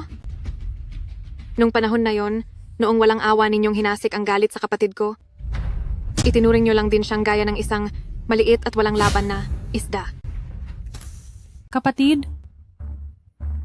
Linawin mo ang sinasabi mo. Hindi pa ba malinaw ang sinasabi ko? Pagkatapos ng mahabang panahon, tila talaga namang wala kayong naramdamang kahit ano. Ang taong nakasama niyo araw at gabi ay hindi si Jiang Yue. Hindi si Jiang Yue? Kung ganoon, sino ka? Ako ang kakambal na ate ni Jiang Yue, si Jiang Yan. May kapatid pa pala siya? Sandali lang? Bakit mo naman kailangang magpanggap na si Jiang Yue? Hindi siya si Jiang Yue? Ibig sabihin, pati ang Tiangong Award at ang slot bilang estudyante ni Isha ay ikaw ang umagaw? Hemp, ano ba talagang balak mong gawin? Ano ang balak ko? Siyempre, ang ipaghiganti ang aking kapatid. Bukod sa Tiangong Award at sa posisyon sa ilalim ni Isha, may isa ka pang nakalimutan. Ang pagbagsak ng pamilyang Bai at pagkakulong nito ay gawa ko rin. Ano? Huwag kayong magmadali. Dahil malapit na kayong sumunod. Kayong dalawa, hulihin nyo silang dalawa. Dalhin nyo na sila kung saan sila dapat naroroon. Anong ginagawa nyo? Anong ginagawa nyo? President Chen? Nababaliw ka na ba? Mahal ko, pakawalan mo ako agad. Huwag kang makikinig sa masamang babaeng iyon. Tumahimik ka. Ang tagapagmana ng SK Group ay si President Jiang. Wala kang karapatang hamakin siya. SK? Ito ba ang sikat na SK sa buong bansa? Paano magiging tagapagmana nila ang kapatid ni Jiang Yue? Seryoso ba? Mga bodyguard ba talaga kayo? Bakit? Ano ba? Sa tingin mo, ang isang tulad mo, nangangarap pa ring mapabilang sa mayamang pamilya? Imposible.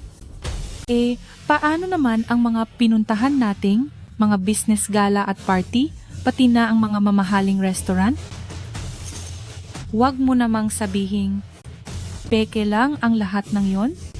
Malamang, obvious naman, di ba? Ipinahiram ko lang iyon sa kanya. Hindi ko akalaing, para lang makapangbingwit ng mayaman, ay nangutang ka pa sa mga loan shark? Ngayon, hindi mo na kayang bayaran, di ba? Wang Chao, dalhin mo na siya. Doon sa mga naniningil ng utang, ibigay mo na ang pabor na ito sa kanila. Opo, boss. Ayoko. Wag. Huwag kang magmadali. Pati na ikaw. Tama ka. Si President Chen ay hindi pinakamayaman sa Kyoto. Inuupahan ko lang siya para magpanggap. Dahil kung hindi ko gagawin iyon, paano ako mapapalapit sa iyo? At paano ko mahahanap ang mga butas mo? Kahit sino ka pa. Sinasabi ko sa iyo, pakawalan mo na ako agad. Ito ay illegal detention. So alam mo naman pala na bawal gumawa ng labag sa batas? Bakit noong nag-organisa ka ng illegal fundraising, hindi ka man lang nagdalawang isip? Anong nalalaman mo? Ano bang nalalaman mo? Ang mga dapat kong malaman, pati ang mga hindi dapat malaman, alam ko na lahat. At sisiguraduhin kong maasikaso ito ayon sa batas. Chen Kong, ibigay mo ang hawak mong ebidensya, pati ang taong ito, isumite mo silang lahat sa prosecutorial department. Hindi. Ayaw kong makulong. Naintindihan ko na. Napakawalang hiya mo. Plano mo talaga akong saktan. Noong mga panahong iyon, nang saktan mo ang kapatid ko, gaano ba naging marangal ang ginawa mo? Ibinabalik ko lang sa iyo ang ginawa mo sa iba. Pag-usahan mo yan. President Jiang, patawad po, nagkamali ako. Hihingi ako ng tawad sa kapatid mo. Pwede ba? Ako rin po. President Jiang, patawad po. Kasalanan ko, ang lahat. Hindi ko alam na kapatid mo pala siya. Sorry po, President Jiang. Ang itsura ninyong iyan ngayon ay dahil lang natatakot kayo sa kung sino talaga ako. At saka, sa tingin ko ang kapatid ko ay hindi rin kayo kayang patawarin. Bilang biktima nyo, umaasa lang kaming lahat na mapunta rin kayo sa ganoong kapedeng kalagayan. Ang tawad nyo ay walang halaga kahit isang sentimo. Ilayo sila rito. Wag, President Jiang.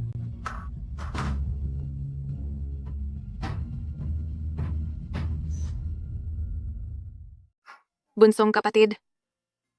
Natapos na ni ate na linisin ang mga peste at tuluyang pinalayas ang lahat.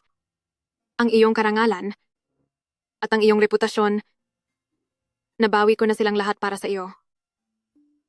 Kailan ka kaya magigising para makita ka ulit ni ate? Yuweyo.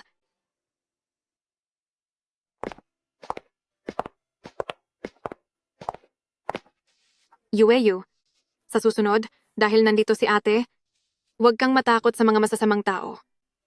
Wala nang kahit sino ang mangangahas na hamakin ka. Huwag kang mag-alala, ate. Hindi ko nahahayaang apihin nila ako. Sasamahan kita sa loob. Ayos lang po, ate. May mga daan na dapat lakaran ng mag-isa. Magiging mas matapang na ako ngayon kaysa dati.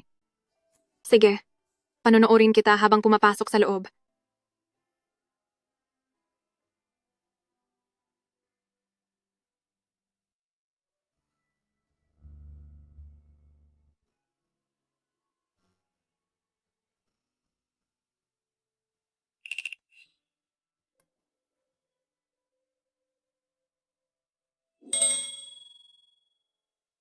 Kumusta po sa inyong lahat? Ako po si Jiang Yue.